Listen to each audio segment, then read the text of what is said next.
আম্মু আম্মু, ভূমিকম্প ভূমিকম্প। চাল ডাল কি আছে প্যাক করে রাখো, আমি একটু ঘুমাই। ও আম্মু, ভূমিকম্প। কি? ভূমিকম্প কোথায়? এখনই তো হলো, তুমি কই ছিলা? ওরে বান্দর, ভূমিকম্প আবার কখন হলো? খেয়াল করে দেখো, আবার শুরু হইছে। তোর মোবাইলে ভূমিকম্প হচ্ছে। কে করছে দেখো।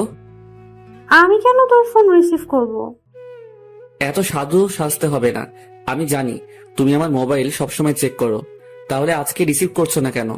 ফোন রিসিভ করে কথা বলো, আমি ঘুমাই। সারা জীবন তো ঘুমাইলি, মানুষ তোর হইলি না। আম্মু, আমি কি মানুষ না? তুই দেখতে মানুষের মতো, কিন্তু মানুষ না। ওকে ওকে, বুঝতে পারছি কেন বাস খাচ্ছি। তুমি যাও, ঘুম থেকে উঠতেছি। হাই, আমি বান্দর থুক্কু। বাবা মার দেয়া নাম আরফিন সুমন, আর সবাই ডাকে Romeo. So I am Mister Romeo. আর যার সাথে কথা বলছিলাম উনি আমার আম্মু। সুখের সাগরে ঢেউ খেতে খেতে ঘুমাচ্ছি। হঠাৎ মনে হলো ভূমিকম্প হচ্ছে, কিন্তু না। পরক্ষণে আম্মু আবিষ্কার করলো ভূমিকম্প হচ্ছে না, আমার মোবাইলে সুনামি হচ্ছে। একটু শান্তিতে আলাপ করতে দিবে না আম্মুটা? আম্মুগুলো কেন যে এমন হয়, কিচ্ছু বুঝি না। এই গেল মোবাইল নিয়ে কথা বলতে, আবার কথা বলে চলেও আসছে। এ বান্দর, তাড়াতাড়ি রেডি হয়ে নে। তোর মামার সাথে একটা জায়গায় যাবি, তোর কাজের ব্যবস্থা করে দিব। আম্মু, তুমি কি সত্যি আমার আম্মু? কেন, কি হয়েছে? তুমি যদি আমার আম্মু হতে তাহলে বলতে, বাবা উঠে ফ্রেশ হয়ে নে, একটা জায়গায় যেতে হবে, তাড়াতাড়ি করে নাস্তা করে নে। বান্দর পোলা, বকবক না করে তাড়াতাড়ি রেডি হয়ে নে। উঠতেছি উঠতেছি, যাও তুমি। হুম। নাস্তা শেষ করে মিস্টার কাজল মামার সাথে বের হলাম, দেখি না কি হয়। কি কাজের ব্যবস্থা করলে একটু দেখি। 2 ঘন্টা পর একটা বিশাল বড় বাড়ির সামনে এসে দাঁড়ালাম। বাড়ির চারপাশে বাউন্ডারি করা, গোল্ডেন কালারের রং করা চারপাশে। ওই মিস্টার কাজল মামা, এখানে আমাদের কাজ কি? আমাদের না, শুধু তোর। আমার মানে, আমি কি করব এখানে? কাজ করবি, কিসের কাজ করব বলো? যেটা ঠিক করা হয় কথা বলে সেটা করবি। ঠিক করা মানে? আমি আগে থেকে বলে দিচ্ছি, আমি বাড়ির কেয়ারটেকারের কাজ করতে পারবো না বলে দিলাম। যদি রাজি থাকো তাহলে বাড়ির ভিতরে যাব, না হলে বাড়ির ভিতরে ঢুকবো না। তোর পাগল, চল ভেতরে যাই। আগে বলো তুমি রাজি কিনা। চল, আমি রাজি। আহ, কি সুন্দর বাড়ি। এমন যদি একটা শ্বশুর বাড়ি হতো, তাহলে ঘর জামাই থাকতে আমি 2 পায়ে রাজি। বাড়ির সামনে দক্ষিণ পাশে সেই একটা বাগান, সব ধরনের ফুল আছে। মনে হয় যত ফুল জন্মায় বাংলার মাটিতে সব ফুলের গাছ এই বাড়িতে। বাড়ির ভিতরটা আরো সুন্দর, বাইরে থেকে অতটা বোঝা যায় না। বাড়িটা মাটির উপরে 2 তলা, মাটির নিচে পুরো 3 তলা। আমাদের বাড়ি থেকে 5 মিনিটের পথ, সেখানেও একটা বাড়ি আছে, মাটির নিচে 3 তলা, মাটির উপরে 1 তলা। আরে মামু, ওই রমিও, বস তো, আর দেখা লাগবে না। আরে মামু, বাড়িটা তো আগে দেখতে দাও। এত সুন্দর একটা বাড়ি, যদি এমন একটা শ্বশুর বাড়ি হতো। ওই চুপ কর, শ্বশুর বাড়ির চিন্তা করিস না, তাহলে চাকরিটা হবে না।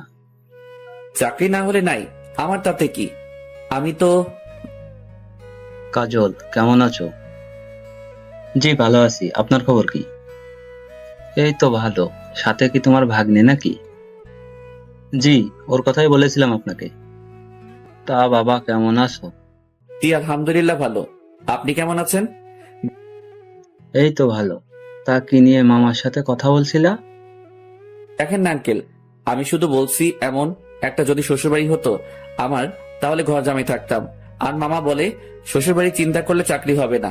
বলেন তো আঙ্কেল, আমি কি ভুল বললাম? কাজল, ও তো কিছু ভুল বলে নাই। হুম, আমার কেউ বোঝে না। কাজের কথায় আসি, কি বলো? আঙ্কেল, আমার একটা কথা আছে। কি কথা? আমি বাড়ির কেয়ারটেকারের কাজ করতে পারবো না। ওই তুই চুপ করবি। আমি তো চুপ করে আছি। রোমিও, বাবা তুমি কি কি কাজ করতে পারো? যেমন? গাড়ি চালাতে পারো? হুম, পারি। বাইক চালাতে? এটা কোনো ব্যাপার? তোমাকে একটা কাজ দিব, করতে পারবে? অবশ্যই পারবো, তবে। আর বলতে হবে না, আমি তোমাকে সে কাজ দিব না। তাহলে রাজি। তোমার কাজ হলো আমার মেয়ের বডিগার্ড হয়ে থাকা, সবসময় ওর পাশে থাকতে হবে, ওর যেন কোনো বিপদ না হয় দেখবা। আপনি চিন্তা করবেন না, আমি সব সামলিয়ে নিতে পারবো। তাহলে বিকেলে চলে এসো, আর আসার সময় কিছু আনতে হবে না, সবকিছুর ব্যবস্থা আমি করে রাখবো। তাহলে এখন আসি আঙ্কেল, ভালো থাকবেন। বিকালে চলে আসবে কিন্তু। আসি। যাক, বাঁচা গেল। শেষ পর্যন্ত বাড়ির কেয়ারটেকার হতে হলো না, বডিগার্ড হলাম একটা মেয়ের। আমাকে বডিগার্ড হিসেবে পছন্দ না করার মতো কিছু নাই। দানবের মতো চেহারা, হ্যান্ডসাম, দেখতে সুন্দর, আর কি চাই বলেন? তবে পড়ালেখায় বাস, কিচ্ছু পারি না, তাই তো সব ছেড়ে দিয়ে বসে আছি। যাই হোক, মামার কারণে একটা কাজের ব্যবস্থা হলো। রমিও শুন, কাজটা ঠিক মতো করিস।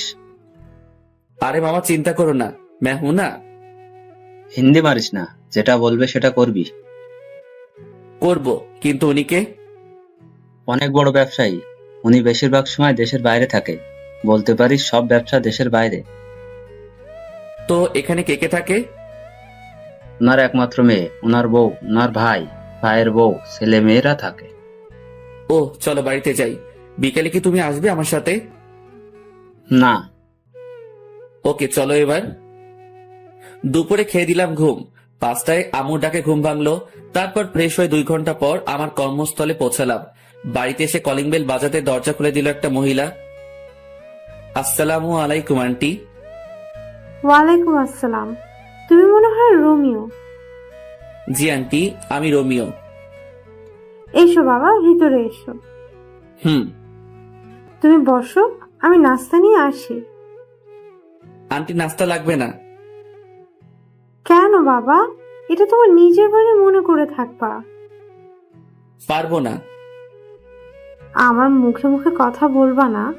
আমি তোমার মায়ের মতো, আমি যেটা বলবো সেটা করবা। ঠিক আছে।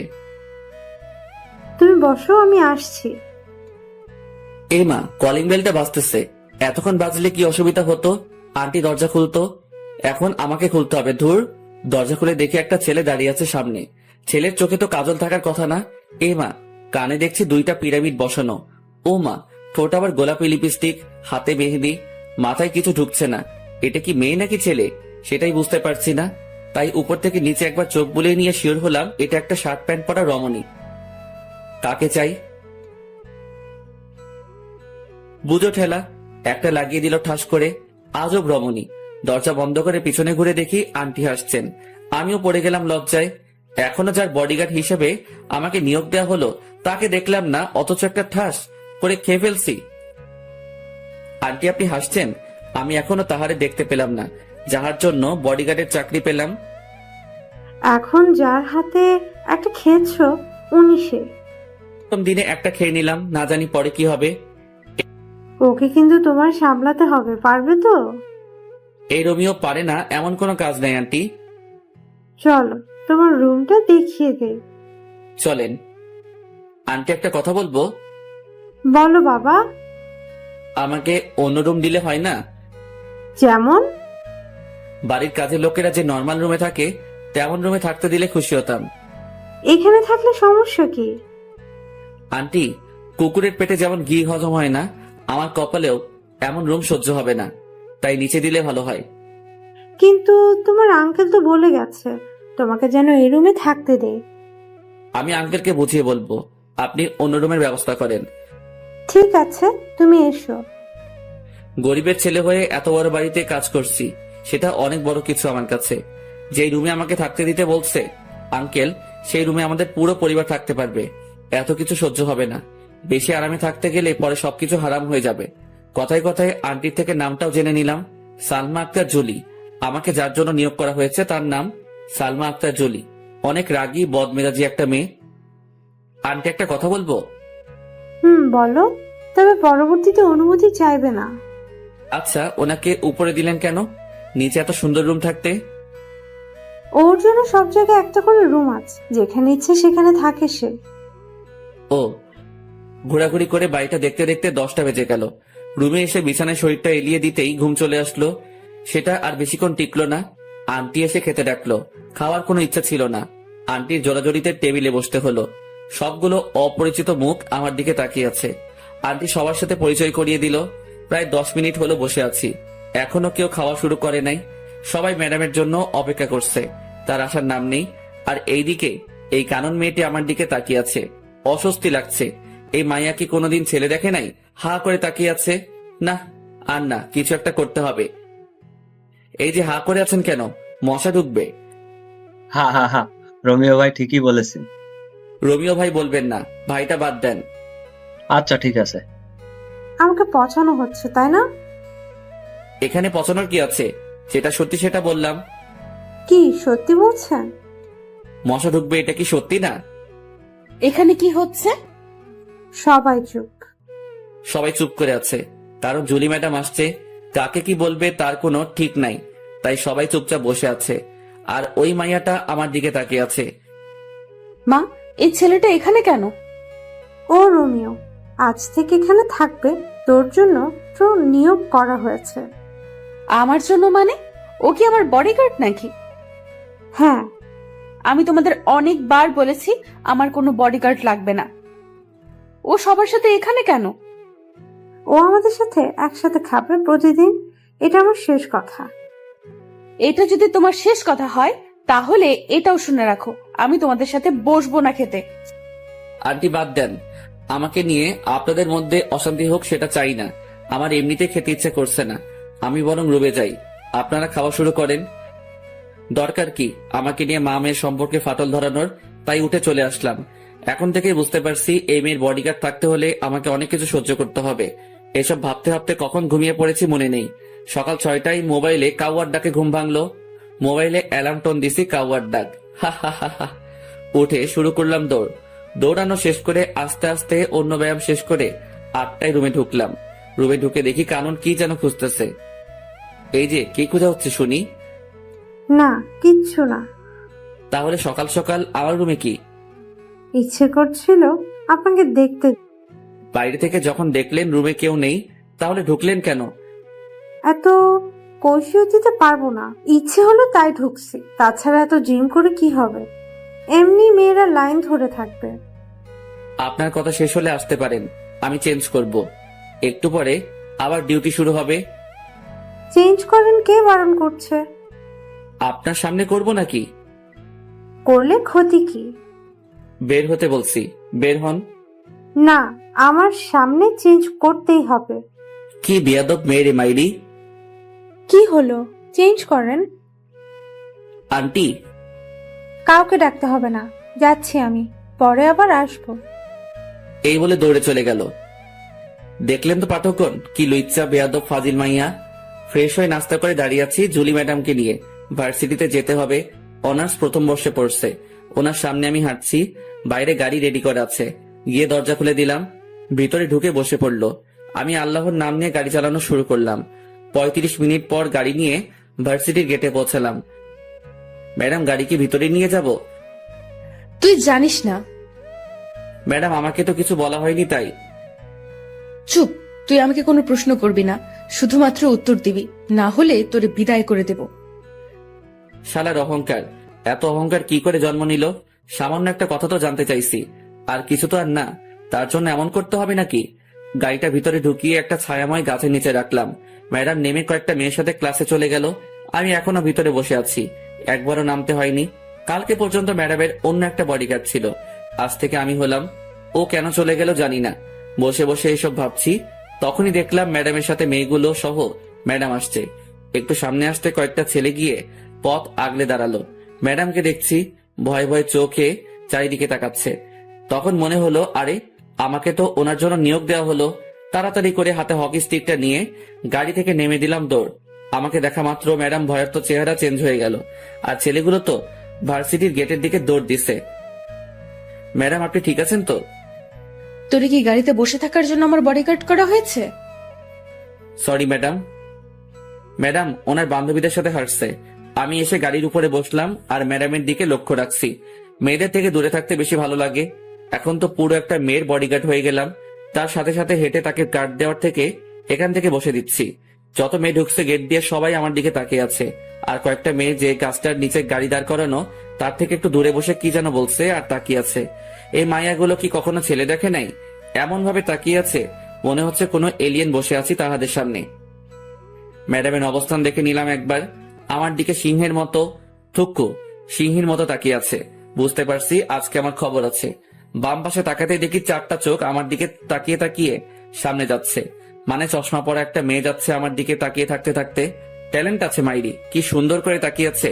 হাঁটতে হাঁটতে গিয়ে গাছের সাথে ধাক্কা খেলো। সবাই হেসে উঠলো যারা এটা লক্ষ্য করছে। আমার হাসা বারণ, তাই ইচ্ছা থাকা সত্ত্বেও হাসতে পারলাম না। বেচারির জন্য কষ্ট হচ্ছে। সবার সামনে পড়ে গেল, তাও আমাকে দেখতে দেখতে। প্রথম দিন শেষ হলো আরো নানা ধরনের কাহিনীর মাধ্যমে। বাড়িতে এসে ফ্রেশ হয়ে খেয়ে দিলাম একটা ঘুম। 6টায় উঠলাম ঘুম থেকে। আন্টি ডাক দিল ওনাদের সাথে আড্ডা দিতে। কেমন কাটলো প্রথম দিন? আর বলবেন না আন্টি, একটু হাসতে পারি নাই। কেন হাসতে পারেন নাই? বডিগার্ড তো তাই। কাহিনী কি সেটা বলেন। পুরো কাহিনীটা বললাম। সবাই হাসতে হাসতে শেষ। আন্টি আঙ্কেল কোথায়? উনি তো বিকালের ফ্লাইটে চলে গেছে। কেন? আন্টি আমাকে যদি কাজগুলো ভালোভাবে বুঝিয়ে দিতেন তাহলে ভালো হতো। কিছু বলে দিতে হবে না, তুমি সব সময় ওর পাশাপাশি থাকবে। ও যেখানে যাবে সেখানে যাবে। ও বারণ করার পরও তোমাকে তোমার দায়িত্ব পালন করতে হবে। আমার দায়িত্ব আমি যথাযথভাবে পালন করব। আমার মেয়েটার যেন কোনো ক্ষতি না হয়, তবে নিজের দিকেও খেয়াল রেখো। দোয়া করবেন আন্টি। কিছুক্ষণ আড্ডা দিয়ে বাইরে বের হলাম। নতুন এলাকা একটু রাতে ঘুরে দেখতে প্রায় 10টা বাজলো। বাড়িতে এসে কলিং বেল বাজানোর সাথে সাথে দরজা খুলে দিল কানন। কি মশাই, কোথায় ছিলেন? আপনাকে বলবো কেন? রমিও বাবা কি হলো, ভেতরে আসো। জি আন্টি আসছি। ফ্রেশ হয়ে খেতে বসলাম। ম্যাডাম আসছে না। আন্টির কাছে জানতে চাইলে আন্টি বলে ওনার জন্য খাবার পাঠিয়ে দেওয়া হয়েছে। খাওয়া শেষ করে ঘুম দিলাম। পরের দিন ঘুম থেকে উঠে প্রতিদিনের কাজগুলো শেষ করে নাস্তা করে বসে আছি। ম্যাডাম আসলে ভার্সিটির দিকে রওনা দিব। এই তো ম্যাডাম আসছে। গাড়ির দরজা খুলে দিলাম। ম্যাডাম ঢুকলো, সাথে আসছে কানন। দরজা বন্ধ করেন কেন? আমি যাব। আপনি কোথায় যাবেন? আরে আমার সেম ইয়ার। ও, দরজা খুলে দেন। আপনি নিজে খুলে ঢুকেন। জুলিকে বলবো নাকি? খুলে দিচ্ছি তো। শালার কপাল, কেন যে বডিগার্ডের চাকরি করছে আল্লাহ জানে। কখন যে ভার্সিটিতে এসে পড়ছি মনে করতে পারছি না। ম্যাডাম আর কানন নেমে চলে গেল। আজকেও দেখছি ছেলেগুলো পথ আগলে দাঁড়ালো। আজ এদের খবর আছে। স্টিকটা হাতে নিয়ে এগিয়ে গেলাম আর সব কয়টাকে ইচ্ছে মতো পিটালাম। তারপর একটা গাড়ি এসে ওদেরকে নিয়ে গেল। ম্যাডাম আর কানন আর কালকের মেয়েগুলো সবাই ক্লাসে চলে যায় আর আমি প্রিন্সিপালের রুমের দিকে পা বাড়ালাম। 30 মিনিট কথা বলার পর স্যার রাজি হলো। কথা বলছিলাম ম্যাডামের জন্য। ওনার বডিগার্ড হলাম মাত্র 2 দিন হলো। এর মধ্যে 2বার বিপদের মুখে পড়লো, তাই আর কোনো রিস্ক নিতে চাইলাম না।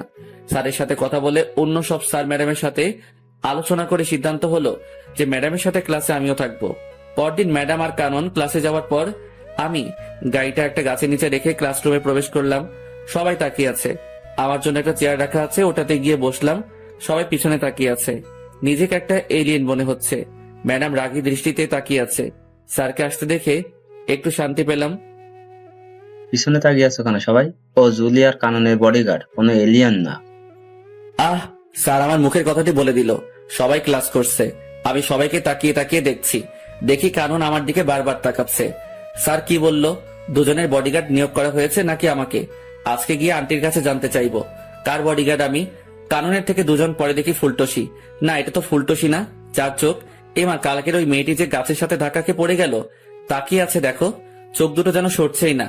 শালার কপাল, এভাবে যদি প্রতিদিন চলতে থাকে তাহলে আমারে কোন দিন কোন মাইয়া নিয়ে পালিয়ে যাবে তার কোনো ঠিক নাই। আজ থেকে কারো দিকে তাকাবো না। প্রথম ঘন্টা শেষ হতেই কানন লাফিয়ে লাফিয়ে আমার কাছে আসলো, সাথে আরো 4-5টা। এদের কারণে ম্যাডামকে দেখতে পারছি না। আপনি না খুব ভালো একটা কাজ করছেন, রুমে এসে পাহারা দিচ্ছেন। আমাকে যে দায়িত্ব দেওয়া হয়েছে সেটা তো পালন করতেই হবে। আমার জন্য একটা সুবিধা হলো সবসময় আপনাকে দেখতে পারবো। স্যার, ওর নাম ধরে ডাক দেওয়াতে বুঝতে পারলাম ওর নাম মীরা। ওই, এটা আমার জিনিস, নজর দিবি না। হচ্ছেটা কি? ও আমার। এই দাঁড়া সবাই, কি তোদের তোদের করছিস? ও আমার। এই, ও কারো না, ও শুধু আমার। বুঝো ঠেলা, কোন জঙ্গলে যাব? এই মাইয়াগুলো কি শুরু করছে আমাকে নিয়ে? আরে আমি মানুষ একজন, তোরা যদি একসাথে সবাই টানাটানি করিস, আমি তাহলে কোথায় যাব? এই কি ভাবছো? তুমি শুধু আমার। আপনাদের এসব বাদ দিবেন। আমি এখানে এসেছি ম্যাডামকে পাহারা দিতে, আপনাদের সাথে প্রেম করতে না। দূরে গিয়ে মরেন। আর মিস কানন, আপনার নামে বাড়িতে বিচার দিব। ম্যাডাম আসাতেই সবাই যার যার সিটে চলে গেল। ম্যাডাম তো দেখি ছাত্রীদের থেকেও খারাপ। আসার পর থেকে তাকিয়ে আছে, যতবার না বইয়ের দিকে তাকাচ্ছে তার থেকে বেশি আমার দিকে তাকিয়ে আছে। মাওলা তুমি কোথায়? আমারে উঠাই নাও, আর কারো ক্রাশ হতে চাই না। ক্লাস শেষে বাড়িতে এসে ফ্রেশ হয়ে খেতে গেলাম, দেখে আন্টি বসে আছে। আন্টি, এখনো খাওয়া হয়নি আপনার? তোমার জন্য বসে আছি বাবা। আমার জন্য কেন বসে আছেন? আমি তো এই বাড়ির একজন কর্মচারী। তুমি এই বাড়ির কর্মচারী না, একজন সদস্য। নিজেকে কর্মচারী মনে করবে না। বাদ দেন এসব। এটা বলুন, আমাকে কার বডিগার্ড রাখা হয়েছে? দুজনের। দুজনের মানে? জুলি, কানন, দুজনের জন্যই রাখা হয়েছে। ও আচ্ছা। এক সপ্তাহ অনেক কষ্টে কাটালাম। ক্লাসে বসে গার্ড দেওয়া মনে হয় আর সম্ভব না। মায়াগুলোর জ্বালায় জীবনটা পুরো বাস হইয়া গেল। তাই কয়েকটা ছেলেকে ক্লাসের ভিতরে কি হচ্ছে জানার জন্য ঠিক করলাম। ওরা ক্লাসে ম্যাডামের কোনো বিপদ হলে আমাকে তা জানিয়ে দিবে। এভাবে চলছে আমার কাজ। আর কানন মেয়েটা প্রতিদিন বিরক্ত করে আমাকে। 1 মাস পর সন্ধ্যায় রুম থেকে বের হওয়ার সাথে সাথে আন্টি এসে সামনে দাঁড়ালো। আন্টিকে কেমন যেন দেখাচ্ছে। আন্টি, কি হয়েছে? বাবা, তুমি ব্যাগটা গুছিয়ে নাও। কেন ব্যাগ গোছাবো বলেন আন্টি? আজকে রাতে কানন আর জুলি ওদের বন্ধুদের সাথে কোথায় যেন বেড়াতে যাবে। কয়েকটা দিন ওখানে থাকবে, তাই তোমাকে ওদের সাথে যেতে হবে। অনেকবার বারণ করছি, কেউ শুনতে চায় না। ওরা যাবেই যাবে। জানি না কোথায় কি বিপদ লুকিয়ে আছে, তাই তোমাকে ওদের সাথে যেতে হবে। আমি আছি তো আন্টি, আপনি টেনশন করবেন না। আমি ওনাদেরকে দেখে রাখবো। তাহলে তুমি রেডি হয়ে নাও। হুম। অনেকদিন হলো কোথাও যাই না, একটু ঘুরে আসাও যাবে। ম্যাডাম আর কাননকে নিয়ে রওনা দিলাম। বাড়ির বাইরে বাস এসে দাঁড়িয়ে আছে। আমাকে দেখা মাত্র মাইয়াগুলো রোমিও যাবে আমাদের সাথে বলে চিৎকার দিয়ে উঠলো। বাসে 3টা ছেলে আছে আর সবগুলো মেয়ে। ছেলেগুলোর সাথে গিয়ে বসলাম, কিছুক্ষণ গল্প করে ঘুমিয়ে পড়লাম। পুরো বাসে সবাই ঘুমাচ্ছে। সকালে চোখ করে দেখি অপরূপ এক দৃশ্য। অসাধারণ একটা জায়গায় এসে পড়ছি। সকালে সূর্যের আলো মুখে এসে পড়ছে। এখনো কেউ উঠে নাই, সবাই ঘুমাচ্ছে। অসাধারণ দৃশ্যটা দেখে আর বাসে বসে থাকতে পারলাম না, তাই দরজা খুলে নিচে নেমে পড়লাম। জায়গাটা অনেক সুন্দর। চারপাশটা ঘুরে ঘুরে দেখলাম। ঘুরতে ঘুরতে যখন লেকের পাড়ে এসে বসেছি, তখনই মনে পড়লো এটা তো মহামায়া লেক। আমাদের বাড়ি থেকে 1 ঘন্টা লাগে গাড়ি নিয়ে আসতে। একটা বোট ভাড়া করে ঝর্ণা দেখতে গেলাম লেকের পূর্ব পাড়ে। প্রায় 3 ঘন্টা বোর্ডে করে ঝর্ণায় পৌঁছালাম। তার সিঁড়ি বেয়ে উপরে উঠলাম। তারপর সেখান থেকে লাফ দিলাম লেকের পানিতে। কিছুক্ষণ সাঁতার কেটে আবার বোর্ডে উঠলাম। 11:30 আগের জায়গায় দাঁড়ালো। আমি নেমে ওর ভাড়া দিয়ে বাসের দিকে রওনা দিলাম। সবাই বাইরে বসে আছে বাসের সামনে। ছেলে 3টা বাসের উপরে। আমি আস্তে আস্তে এগোচ্ছি আর ম্যাডাম আমাকে দেখে রাগী চোখে তাকিয়ে আছে। আর সবাই এসে আমাকে ঘিরে ধরলো। এই, তুই কোথায় গেছিলি? এখন কয়টা বাজে খবর আছে? ম্যাডাম, এটা আমার এলাকার মধ্যেই পড়ে। আমি এখানে আগে আরো এসেছি, তাই একটু ঘুরতে গিয়েছিলাম। কোথায় গিয়েছিলি যে ভিজে আসছিস? ঝর্ণায় গিয়েছি, লেগে সাঁতার কাটছি। ঝর্ণাও আছে এখানে? অসাধারণ একটা জায়গা ম্যাডাম এটা। সারাদিন অনেক ঘোরাঘুরি করলাম, সবাই অনেক আনন্দ করলো। আমার খবর করে ছাড়লো মাইয়াগুলো। একটা এদিকে টানে আর একটা ওইদিকে টানে, শুধু সেলফি আর সেলফি। এই বলে সেলফি তুলবো, ও বলে সেলফি তুলবো। আমার জীবনটা শেষ করে দিবে এই মাইয়াগুলো। দুপুরে আমার পরিচিত একটা হোটেল থেকে খাবার এনে দুপুরে খেলাম সবাই মিলে। একটা জিনিস খারাপ লাগলো, সবাই অসাধারণ কাপড় পরে এসেছে আর ম্যাডাম জিন্স আর শার্ট পরে এসেছে, তাই খারাপ লাগলো। সন্ধ্যায় সবাই তাঁবু কাটানোর জন্য আলোচনা করছে। ম্যাডাম, এখানে রাতে থাকা যাবে না, ফিরে যেতে হবে। কেন, কি হয়েছে? এই জায়গাটা দিনে যতটা সুন্দর, রাতে ততটা ভয়ঙ্কর। আমরা এত মানুষ, কোনো কিছু হবে না। আপনাদের যদি থাকতে মন চায় তাহলে আপনারা থাকতে পারেন, আমি থাকবো না। তুই এখানে থাকবি, কোথাও যেতে পারবি না। এখানে থাকা সম্ভব না, আমি থাকবো না, ব্যাস। কোথায় যাবি? আমি আমার বাড়িতে চলে যাব। তুই আমার বডিগার্ড, আমি যা বলবো তাই করবি। আমি এক্ষুনি আন্টির সাথে কথা বলবো, আন্টি যা বলবে তা করব। Hello aunty. কি হয়েছে বাবা? আন্টি, এখানে থাকার কোনো জায়গা নেই। ম্যাডাম বলছে এখানে তাঁবু খাটাতে, কিন্তু জায়গাটা খুব খারাপ। সন্ধ্যার পর একটা মানুষের চিহ্ন থাকে না। এখন কি করব? আমি পারবো না এখানে থাকতে। তুমি কি জায়গাটা চিনো? হুম, আমাদের এখানে জায়গাটা। তুমি মোবাইল দাও জুলিকে। হুম। মাথা খারাপ নাকি? জীবনেও তো থাকবো না এখানে রাতে। এই জায়গায় যে থেকেছে রাতে সেই মরেছে। আমি বাবা এসবের মধ্যে নাই। এখনো বিয়ে করি নাই। বিয়ের আগে আমি পরলোক গমন করতে চাই না। কত স্বপ্ন ছিল, একটা বিয়ে করব, একটা ফুটবল টিমের বাবা হব। হে খোদা, আমি উপরে যেতে চাই না। আমি বাড়ি যাব। ওই কি বিড়বিড় করছিস? আমি মরতে চাই না। আমারই নিও না খোদা। ওই উল্টাপাল্টা কি বলিস? না ম্যাডাম, কিছু না। কথা বল। হ্যালো যমরাজ। রোমিও, কি হয়েছে বাবা? আমি তোমার আন্টি বলতেছি। ও আন্টি বলেন। তুমি সবাইকে নিয়ে চলে আসো। ধন্যবাদ আন্টি, আমি সবাইকে নিয়ে আসতেছি। সাবধানে এসো। হুম। ওই ড্রাইভার ভাই, তাড়াতাড়ি বাস চালু করো। নিজে বাসলে আম্মুর নাম থুক্কু, বাপের নাম। অবশেষে বাড়িতে এসে ঢুকলাম। সবাই বসে আছে। আন্টি প্রশ্নের উপর প্রশ্ন করছে। প্রশ্নের ভিতরে প্রশ্ন, প্রশ্নের বাইরে প্রশ্ন করেই যাচ্ছে। আন্টি কোনো প্রশ্নের উত্তর দিতে পারবো না, ঘুমাবো। সেই একটা ঘুম দিলাম। সকালে উঠে প্রতিদিনের কাজ শেষ করে বাড়িতে আসার সাথে সাথে আন্টি আবার শুরু করলো। রোমিও বাবা, ওখানে কি হয়েছে? কিছু হয়নি আন্টি। তাহলে ফিরে আসলে কেন? আন্টি, জায়গাটা ভয়ঙ্কর। রাতে যে সেখানে থাকতে চাইছে, পরদিন তাকে আর পাওয়া যায়নি।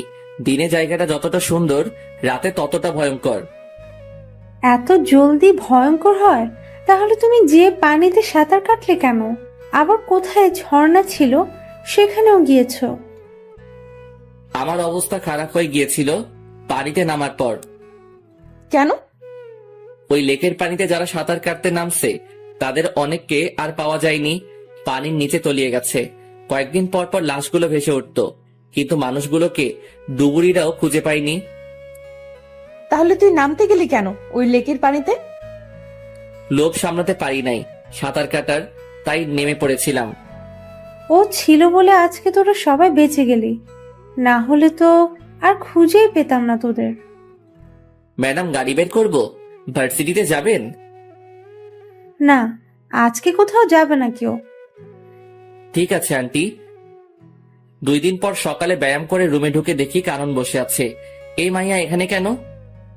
কি চাই আপনার? তোমাকে চাই রোমিও। আমি আমার কারো হতে পারবো না। তোমাকেই যে আমার হতে হবে। মাথা খারাপ করবেন না, জানতো। রিলেশন শুরু হওয়ার আগে জান বলে ডাকছো? এত বেশি বুঝেন কেন? আপনাকে যেতে বলছে এখান থেকে। আমি যাব না। কি করবা? বাইরে যাবেন নাকি আপনার আম্মুকে ডাকবো? ডাকো। আপনার আম্মুকে কি বলে ডাকবো বলেন তো? আমি তো জানি না। জানো না কেন?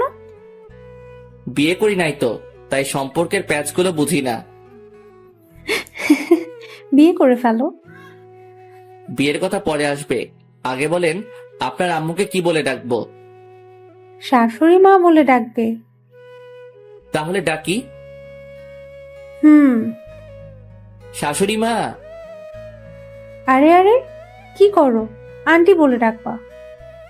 এবার বাইরে যান, আমি ফ্রেশ হব। ভার্সিটি যাবেন না? যাবো তো। তাহলে গিয়ে রেডি হয়ে নিন, আমিও রেডি হয়ে নেই। আমি এখানে থাকবো। আরে, আপনি যাবেন নাকি আন্টিকে ডাকবো? ডাকো, দেখি পারো কিনা। আন্টি। কেউ সাড়া দেয় নাই তো। না। দিবেও না। কেন? সবাই তো উপরে। কি হয়েছে রোমিও? আন্টি ওনাকে নিয়ে যান, আমাকে রেডি হতে দিচ্ছে না। সব সময় এমন করে। ওনার নির্যাতন সহ্য করতে পারছি না। ওই কানন, বের হও বলছি। দেখে নিব তোমারে। আন্টি, উনি যদি আবার কোনো ফাইজলামি করে তাহলে কিন্তু আমি ওনার বডিগার্ড থাকতে পারবো না।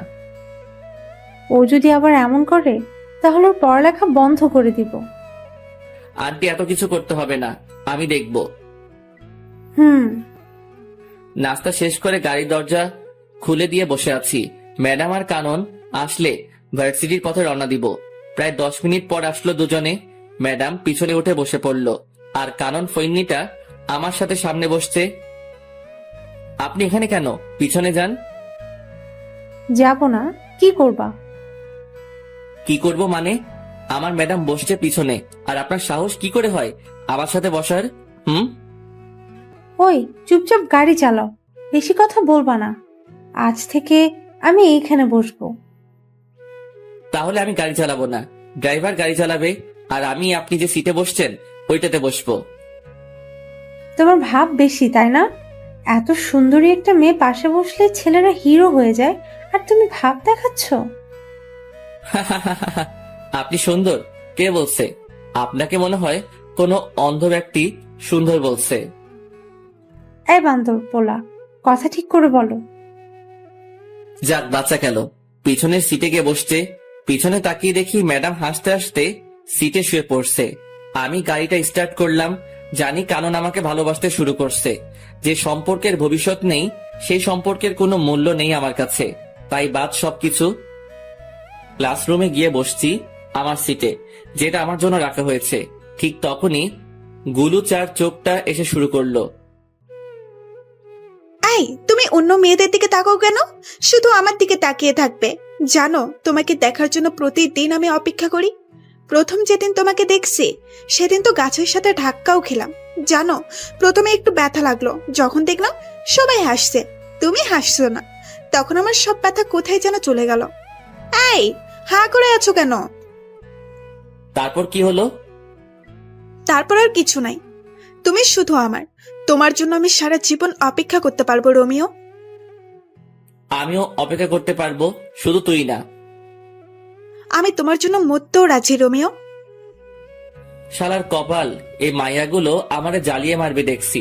দুই একজনের নাম জানি, আর কারো নামটাও জানি না। সবাই প্রপোজ করতেছে, শুধু ম্যাডাম ছাড়া। ওই সবাই দূরে গিয়ে মর। ও আমার বডিগার্ড। বডিগার্ড মানে বুঝিস তো, ও আমার পুরো বডি সুরক্ষিত রাখবে, তাই ও শুধুই আমার। শুরু হলো আমারে নিয়ে টানাটানি। কোথায় যাব আমি? ইয়া মাবুদ, এই মাইয়াগুলোর বিয়ে হয় না কেন? কানা বোবা যে কারোর সাথে ওদের বিয়ে দিয়ে দাও, তবুও আমার মুক্তি দাও খোদা।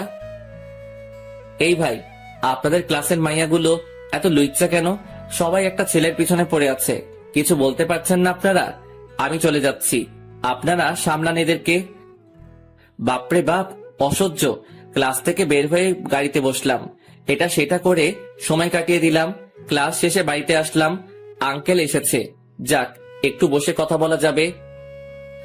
কেমন আছো রোমিও? জি স্যার, ভালো। স্যার বলবা না, আঙ্কেল বলবা।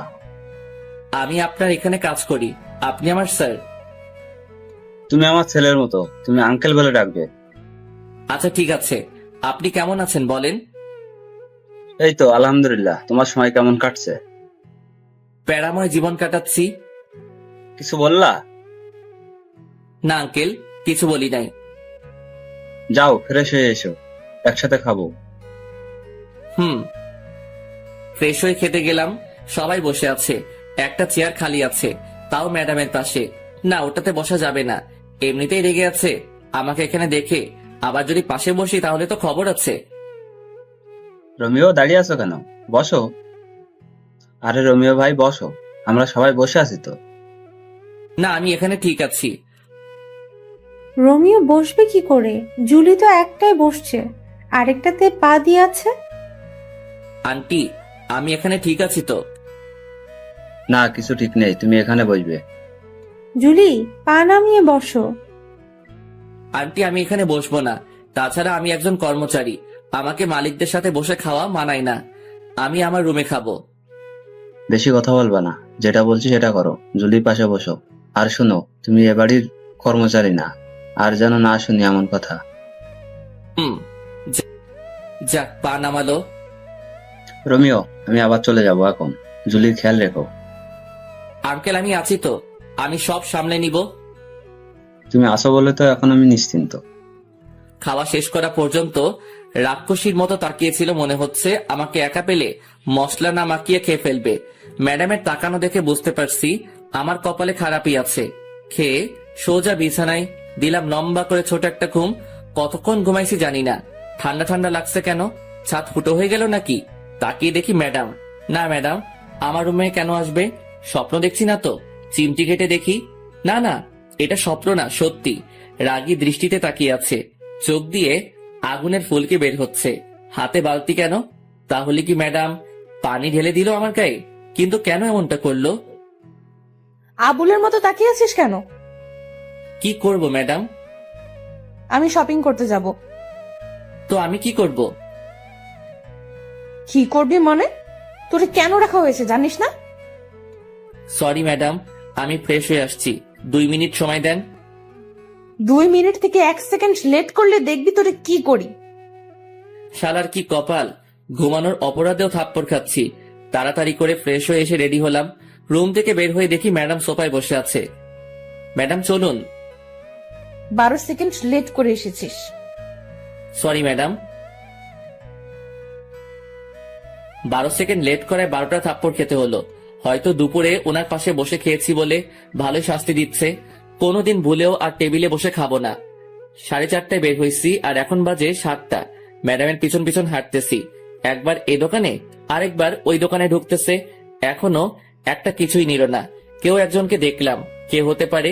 এই তো আবার দেখলাম লুকিয়ে গেছে ওই দাঁড়িয়ে থাকা পুতুলের পাশে। ওকে ধরতে গিয়ে পিছনে তাকিয়ে দেখি ম্যাডামকে মারতে আসছে। পিছন থেকে ছুরি নিয়ে কোনো মতে দৌড়ে গিয়ে ম্যাডামকে হালকা ধাক্কা দিয়ে সরিয়ে নিলাম। কোপটা আমার ডান হাতে লাগলো। সে অবস্থায় ম্যাডামকে নিয়ে দৌড়াচ্ছি। শপিং মলের অনেক ভিতরে চলে গিয়েছিল, তাই গাড়ির কাছে যেতে সময় লাগছে। বাম হাতে ম্যাডামকে শক্ত করে ধরে রেখে দৌড়াচ্ছি। ম্যাডাম চিৎকার করে উঠছে। তাকিয়ে দেখি ম্যাডামকে ছুরি মেরে দিচ্ছে। টেনে সামনে নিয়ে আসলাম। ছুরিটা আমার বাম হাতে ঢুকে গেছে। সামনে মানুষের ভিড়ে যেতে একটু কষ্ট হচ্ছিল। তখন পিছন থেকে একটা কোপ খেলাম। আর একটু এগিয়ে যাওয়ার পর ম্যাডাম পড়ে গেল। টেনে তুলে দেখি দাঁড়াতে পারছে না, তাই কোলে তুলে নিয়ে দৌড় শুরু করলাম। একটু দৌড়ানোর পর আর পারছি না কোলে তুলে রাখতে, তাই পিঠে নিয়ে দিলাম দৌড়। কোনো মতে গাড়ির দরজা খুলে ম্যাডামকে ঢুকিয়ে দিলাম। তখন খেয়াল করলাম ম্যাডামের দিকে। ম্যাডাম আজকে কালো জিন্সের সাথে সাদা একটা শার্ট পরছিল। শার্টটা পুরো লাল হয়ে গেছে রক্তে। তাহলে কি আমি ম্যাডামকে রক্ষা করতে পারলাম না? গাড়ির দরজা লাগিয়ে দিয়ে গাড়ি চালাচ্ছি। গাড়িটা চালাতে খুব কষ্ট হচ্ছে, হাতে ব্যথা করছে, রক্ত ঝরে সবকিছু লাল হয়ে যাচ্ছে। অবশেষে বাড়িতে ঢুকলাম, গাড়ি দাঁড় করিয়ে দরজা খুলে দিলাম। ম্যাডাম নেমে আসতে পারছে না। কোলে নিয়ে নিলাম ম্যাডামকে। তারপর দরজার সামনে গিয়ে কলিং বেল চাপ দিলাম। আন্টি দরজা খুলে আমাদের দুজনের গায়ে রক্ত দেখে কেঁদে দিছে। আন্টির কান্না শুনে কানন, হাসিব আন্টি ও বাড়ির অন্য কর্মচারীরা ছুটে এসেছে। ম্যাডামকে সোফায় বসিয়ে দিলাম। আন্টি শুধু প্রশ্ন করেই যাচ্ছে, কি হয়েছে, কে করেছে, ইত্যাদি আরো। আমার কোনো খবর নেই। আমি ম্যাডামের দিকে তাকিয়ে আছি। একটা কথা শুধু মাথায় ঘুরছে তখন, আমি কিসের বডিগার্ড হলাম? আমি আমার ম্যাডামকে রক্ষা করতে পারি নাই। আমি কি করছি এটা? হঠাৎ করে আমি নিচে পড়ে যাই, আর কোনো কিছু মনে নাই আমার। কখন জ্ঞান ফিরলো জানি না। জ্ঞান ফেরার পর দেখি সবাই আমার দিকে তাকিয়ে আছে। আমি হাত দুইটা নাড়াতে পারছি না একটুও। এই তো জ্ঞান ফিরেছে, আমাকে এবার যেতে হবে, রাত তো অনেক হয়েছে। আন্টি ম্যাডাম কোথায়? উনি ঠিক আছে তো? তুমি এখন একটা কথাও বলবা না, আগে সুস্থ হও। আর তোমার ম্যাডামের কিছু হয়নি, ও ঠিক আছে। রোমিও কি হয়েছিল? তুই যা তো, ও কি এখন কথা বলার মতো অবস্থায় আছে? কানন যা তো, ওর জন্য স্যুপ নিয়ে আয়। যাচ্ছি। আন্টি আম্মু আব্বু কি কিছু জানে? না, এখনো জানাইনি। তোমার আঙ্কেলকেও জানাইনি। তুমি বললে জানাবো। না, জানানোর দরকার নাই। তুমি সুস্থ হও, তারপর জানাবো। না, কোনোদিন জানাবেন না। আচ্ছা ঠিক আছে, জানাবো না। জেঠিমা, স্যুপ নাও। আন্টি ম্যাডাম কেমন আছে? ম্যাডামের কি হয়েছে? ম্যাডাম ঠিক আছে তো? আরে বাবা, তোমার ম্যাডাম ঠিক আছে। আমি ম্যাডামের গায়ে রক্ত দেখছি। বলেন ম্যাডামের কি হয়েছে? কিছু হয়নি তো, পায়ে একটু ব্যথা পেয়েছিল। আর এতক্ষণ তো এখানে ছিল জুলি। তোমার জ্ঞান ফেরার আগে ঘুমাতে গেল। এবার স্যুপটা খেয়ে নাও। আমি স্যুপ তো খাই না আন্টি। না খেলে তোমাকে ওষুধ খাওয়াবো কি করে? ওষুধ খাবো না। খাবে না মানে কি? তোমাকে খেতে হবে। আমি স্যুপ খাই না।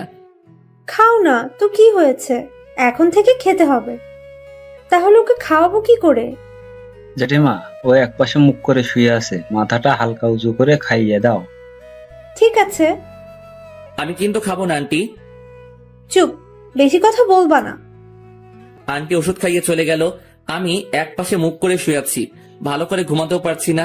চিত হয়ে শুতে গেলে পিঠের সেলাই খুলে যেতে পারে। কখন ঘুমিয়ে পড়ছি নিজেও জানি না। সকাল সকাল হালকা ব্যথা লাগছে, মনে হচ্ছে কে যেন আমাকে হালকা ধাক্কা দিয়ে এক পাশে করছে, কিন্তু কে করছে সেটাই দেখতে পাচ্ছি না। 9টার দিকে ঘুম ভাঙলো, কানন এসে শুরু করলো বকবক। এই মাইয়ার জন্য শান্তি কোনোদিনও হবে না। একজন মানুষ কিভাবে এত বকবক করতে পারে? ব্রাশ করিয়ে দিয়ে কানন চলে গেল। এখনো ম্যাডামকে একবারও দেখতে পাইনি। ম্যাডামকে একবার দেখলে শান্তি লাগতো। নিজের চোখে যতক্ষণ না দেখবো ম্যাডাম সুস্থ আছে, ততক্ষণ শান্তি পাবো না। রোমিও কেমন আছো? এই তো একটু ভালো আছে। ব্যথা করছে সেলাইতে? ব্যথা তো করছে। তা তো করবে, 3টে কোক খেয়েছো। আচ্ছা কি হয়েছিল বলো তো? ম্যাডাম বলল শপিং করতে যাবে, তাই নিয়ে গেলাম। দোকানগুলো ঘুরে ঘুরে দেখছিল, কিন্তু হঠাৎ করে হামলা করলো। অনেক কষ্টে পালিয়ে আসছি। এত রাত পর্যন্ত শপিং মলে কি করছিলে? সেটা তো ম্যাডাম জানে। ম্যাডাম কিছু নিচ্ছে না, শুধু ঘুরছে। একটা দোকানে গিয়ে যখন বসছে তখনই হামলা হলো। যা হওয়ার হয়েছে, এবার নাও, নাস্তা করে নাও। আন্টি নিজের হাতে নাস্তা খাইয়ে ওষুধ খাইয়ে দিয়ে চলে গেল। 5 দিন পর সেলাই খুলে দেওয়াতে একটু আরাম করে ঘুমাতে পারছি, বসতে পারছি, হাঁটতে পারছি। তবে রুমের বাইরে যেতে দেয় না, কেউ না কেউ এসে বাধা দিয়েই দিবে। তবে এখনো ম্যাডামকে দেখতে পারলাম না। ম্যাডাম কোথায়, কি করছে কিছু জানি না। 18 দিন পর সুস্থ হলাম। সকালে ঘুম থেকে উঠে আস্তে করে দৌড়াচ্ছি, জিম করছি। অনেক কষ্ট হচ্ছে সব করতে, কিন্তু কি করব? এই 18 দিনে জোর করে খাইয়ে খাইয়ে আমার পেট বড় করে দিছে। এত বড় পেট দেখতে খুব খারাপ লাগছে। বাড়িতে এসে ঢুকলাম মাত্র, সাথে সাথে শুরু হলো আন্টির ঝাড়ি। রোমিও, তুমি অসুস্থ শরীর নিয়ে কোথায় গিয়েছিলে? আন্টি একটু দৌড়াতে গিয়েছি, আর আমি এখন পুরো সুস্থ আছি। আজ থেকে আমি আবার আমার কাজ করব। তুমি কোথাও যাবে না, আরো কিছুদিন যাক। না আন্টি, আমি আমার কাজ করব আজ থেকে। আমি পুরো সুস্থ। তোমার যা ইচ্ছে তাই করো, আগে নাস্তা করে নাও। ফ্রেশ হয়ে নাস্তা করে নিলাম। এই তো ম্যাডাম আসছে। অনেকদিন পর দেখলাম ম্যাডামকে। যা বাবা, আমি আবার কি করলাম? রাগী চোখে তাকিয়ে আছে কেন সেটাই তো বুঝতেছি না। শালার কপাল, ম্যাডামের রাগী চোখে তাকিয়ে থাকার কারণটা কি বুঝতে পারলাম না। এত কিছু না ভেবে গাড়িটা স্টার্ট করলাম। গাড়িটা প্রতিদিনের মতো গাছের নিচে রেখে ক্লাসে গিয়ে বসলাম। অনেকদিন পর আসাতে মায়াগুলো শুধু প্রশ্নের উপর প্রশ্ন করে যাচ্ছে। আমি শুধু ওদের প্রশ্নগুলো শুনেই যাচ্ছি। কতজনের উত্তর দিব, কে কোন প্রশ্ন করছে সেটাই তো মনে করতে পারছি না। ওই সবাই চুপ কর। আমার বাবুটার এত বড় একটা বিপদ গেল, আর তুই আমাকে একটুও জানালি না। তোরে জানিয়ে কি করব? তুই কি ওরে সুস্থ করে দিতে পারবি নাকি? ও না পারলেও আমি পারবো। আমি ওকে আর তোদের বডিগার্ডের কাজ করতে দিব না। ওই চুপ, তোদেরকে আগেও বলছি ও শুধুই আমার। আর কেউ যদি ডিস্টার্ব করিস তাহলে তোদের খবর আছে, বলে দিলাম। কারণ তুই যেমন করছিস যে মনে হচ্ছে ও তোর হবু বর, আর যার জন্য এত কিছু করলো সে তো ফিরেও দেখে নাই। সেটা ওর ব্যাপার। এই মাইয়াগুলো প্রতিদিন বিরক্ত করেই চলছে। ওদের জন্য কোথাও শান্তি নাই। যেখানে যাই সেখানেই ওদের জ্বালাতন করে যাচ্ছে। প্রায় 1 মাস পরে ম্যাডাম আর কানন ক্লাসে গেল। আমি বাইরে বসে আছি, ওদের জ্বালায় ক্লাসে থাকতে পারছি না। একদিন ক্লাসে থাকলে একদিন বাইরে থাকতে হয়। গাড়িতে বসেছিলাম, কেন যেন গাড়ি থেকে মাথা বের করে পিছনে তাকালাম, তখনই দেখলাম 2 মাস আগে যে ছেলেদের মারছি ওরা আসছে। ওদের সাথে আরো অনেকে আসছে। গাড়িটা জোরে চালিয়ে সিঁড়ির সামনে নিয়ে গেলাম। দরজা খুলে রেখে তাড়াতাড়ি দৌড়ে একতলায় ম্যাডামদের রুমে গেলাম। সবাই আমাকে দেখে তাকিয়ে আছে। দৌড়ে আসাতে হাঁপাচ্ছি তাই। কি হয়েছে রোমিও, এমন করছো কেন? তাড়াতাড়ি চলেন। আরে কোথাও যাব সেটা তো বলবে। এত সময় হাতে নেই। ম্যাডাম আর কারণের হাত ধরে দৌড় দিলাম। ওদেরকে উপরে আসতে দেখে অন্যদিকে গিয়ে অন্য সিঁড়ি দিয়ে নেমে পড়লাম। তারপর গাড়িটা চালানো শুরু করলাম। ওরাও গাড়ি নিয়ে তাড়া করলো, কিন্তু ধরতে পারে নাই। তাই এবার আর কোনো বিপদ হলো না। ওরার উপর কেন এত হামলা হচ্ছে সেটাই বুঝতে পারছি না। কি চাই ওরা, কিছুই তো বুঝলাম না। বাড়িতে এসে দেখি আঙ্কেল এসেছে। আসসালামু আলাইকুম আঙ্কেল। ওয়ালাইকুম আসসালাম। বাবা কেমন আছো? এই তো আঙ্কেল, আপনাদের দোয়ায় ভালো আছি। আপনি কেমন আছেন? আমিও ভালো আছি। তা তোমার কাজ কাম কেমন চলছে? জি ভালো। ভালোভাবে করো আর নিজের খেয়াল রেখো। আঙ্কেল একটা কথা বলার ছিল। কি বলবা বলো। না আঙ্কেল কিছু না। কে হামলা করে ম্যাডামের উপর সেটা জানতে চাইছিলাম। এটা জানতে চেয়ে যদি পরে কিছুদিন আগে ঘটে যাওয়া বিষয়টা যদি সামনে চলে আসে, থাক বাবা, কেঁচো খুঁজতে গিয়ে সাপ বের করার কোনো ইচ্ছে নেই। রোমিও কি ভাবছো? কিছু না আঙ্কেল। তোমার দুই হাতে কাটার দাগ কেন? আগে তো কোনোদিন দেখি নাই। আঙ্কেল তেমন কিছু না, পড়ে গিয়ে কেটে গেছে। তুমি কি আমাকে বোকা পাইছো? আমি দেখেছি অনেকটা কেটেছে। এটা পড়ে গিয়ে হয়নি। কি হয়েছে বলো তো। আঙ্কেল কিছু না, ফ্রেশ হয়ে আসি আমি। সত্যি করে বলো কি হয়েছে। আমি বলছি কি হয়েছে। Aunty please. রোমিও চুপ করো, আমাকে আজকে বলতে হবে। আন্টি। কোনো কথা বলবা না রোমিও, আমাকে বলতে দাও। আর আজকেও যে হামলা করতে চেয়েছিল, রোমিওর জন্য পারে নাই। ও দুজনকে নিয়ে পালিয়ে আসছে। আন্টি সবটাই যখন বলে দিলেন তাহলে এটা বলেন এসবের পিছনে কে আছে। বাবা, আমাদের চারিদিকে অনেক শত্রু, ওরা এসব করেছে। আঙ্কেল আমি ফ্রেশ হয়ে আসি। যাও, আমি অপেক্ষা করছি। আঙ্কেল আপনারা খেয়ে নিন, আমি খাবো না। কেন বাবা? আমার খেতে ইচ্ছে করছে না, আমি ঘুমাবো একটু। আপনারা খেয়ে নিন। কি আর করা, তবে রাতে একসাথে খাবো। সেটা তখন দেখা যাবে। রুমে এসে ফ্রেশ হয়ে দিলাম সেই একটা ঘুম। 6টার সময় ঘুম থেকে উঠে ফ্রেশ হয়ে একটু ঘোরাঘুরি করে বাসায় আসলাম। রোমিও এখানে এসো, একটু আড্ডা দিব। আঙ্কেল আমি এখানে ঠিক আছি তো। আরে এসো তো। বসো, একটা কথা বলছি শোনো। আমি জুলির বিয়ে দিয়ে দেবো। আঙ্কেল এটা কি বলেন? ম্যাডামের তো এখনো পড়ালেখা শেষ হয়নি, এখন বিয়ে দিয়ে দিলে ওনার ক্যারিয়ারের কি হবে? ক্যারিয়ার পরে, আগে আমি আমার মেয়ের জন্য সুরক্ষা চাই। আমি আমার এক বন্ধুর ছেলের সাথে ওর বিয়ে ঠিক করেছি। ও আমেরিকাতে থাকে। বিয়ের পর জুলিকে নিয়ে যাবে আমেরিকায়। ওখানে আমার মেয়ে সুরক্ষিত থাকবে। ওরা কি জুলিকে বিয়ের পরে পড়াবে? সেটা ওদের ব্যাপার। আমি এই মাসের মধ্যেই বিয়ে দিয়ে দেবো জুলির। তুমি যা ভালো বুঝবে তাই করো। যাক বাবা, আমাকে আর বডিগার্ডের চাকরি করতে হবে না। ম্যাডামের বিয়ে হয়ে গেলে বাড়িতে গিয়ে নাকে তেল দিয়ে ঘুমাবো। রোমিও আসবো? এসে তো পড়েছেন, আবার আসবো বলার দরকার কি? আমাদের তো লাইন পরিষ্কার হয়ে গেল। কিসের লাইন?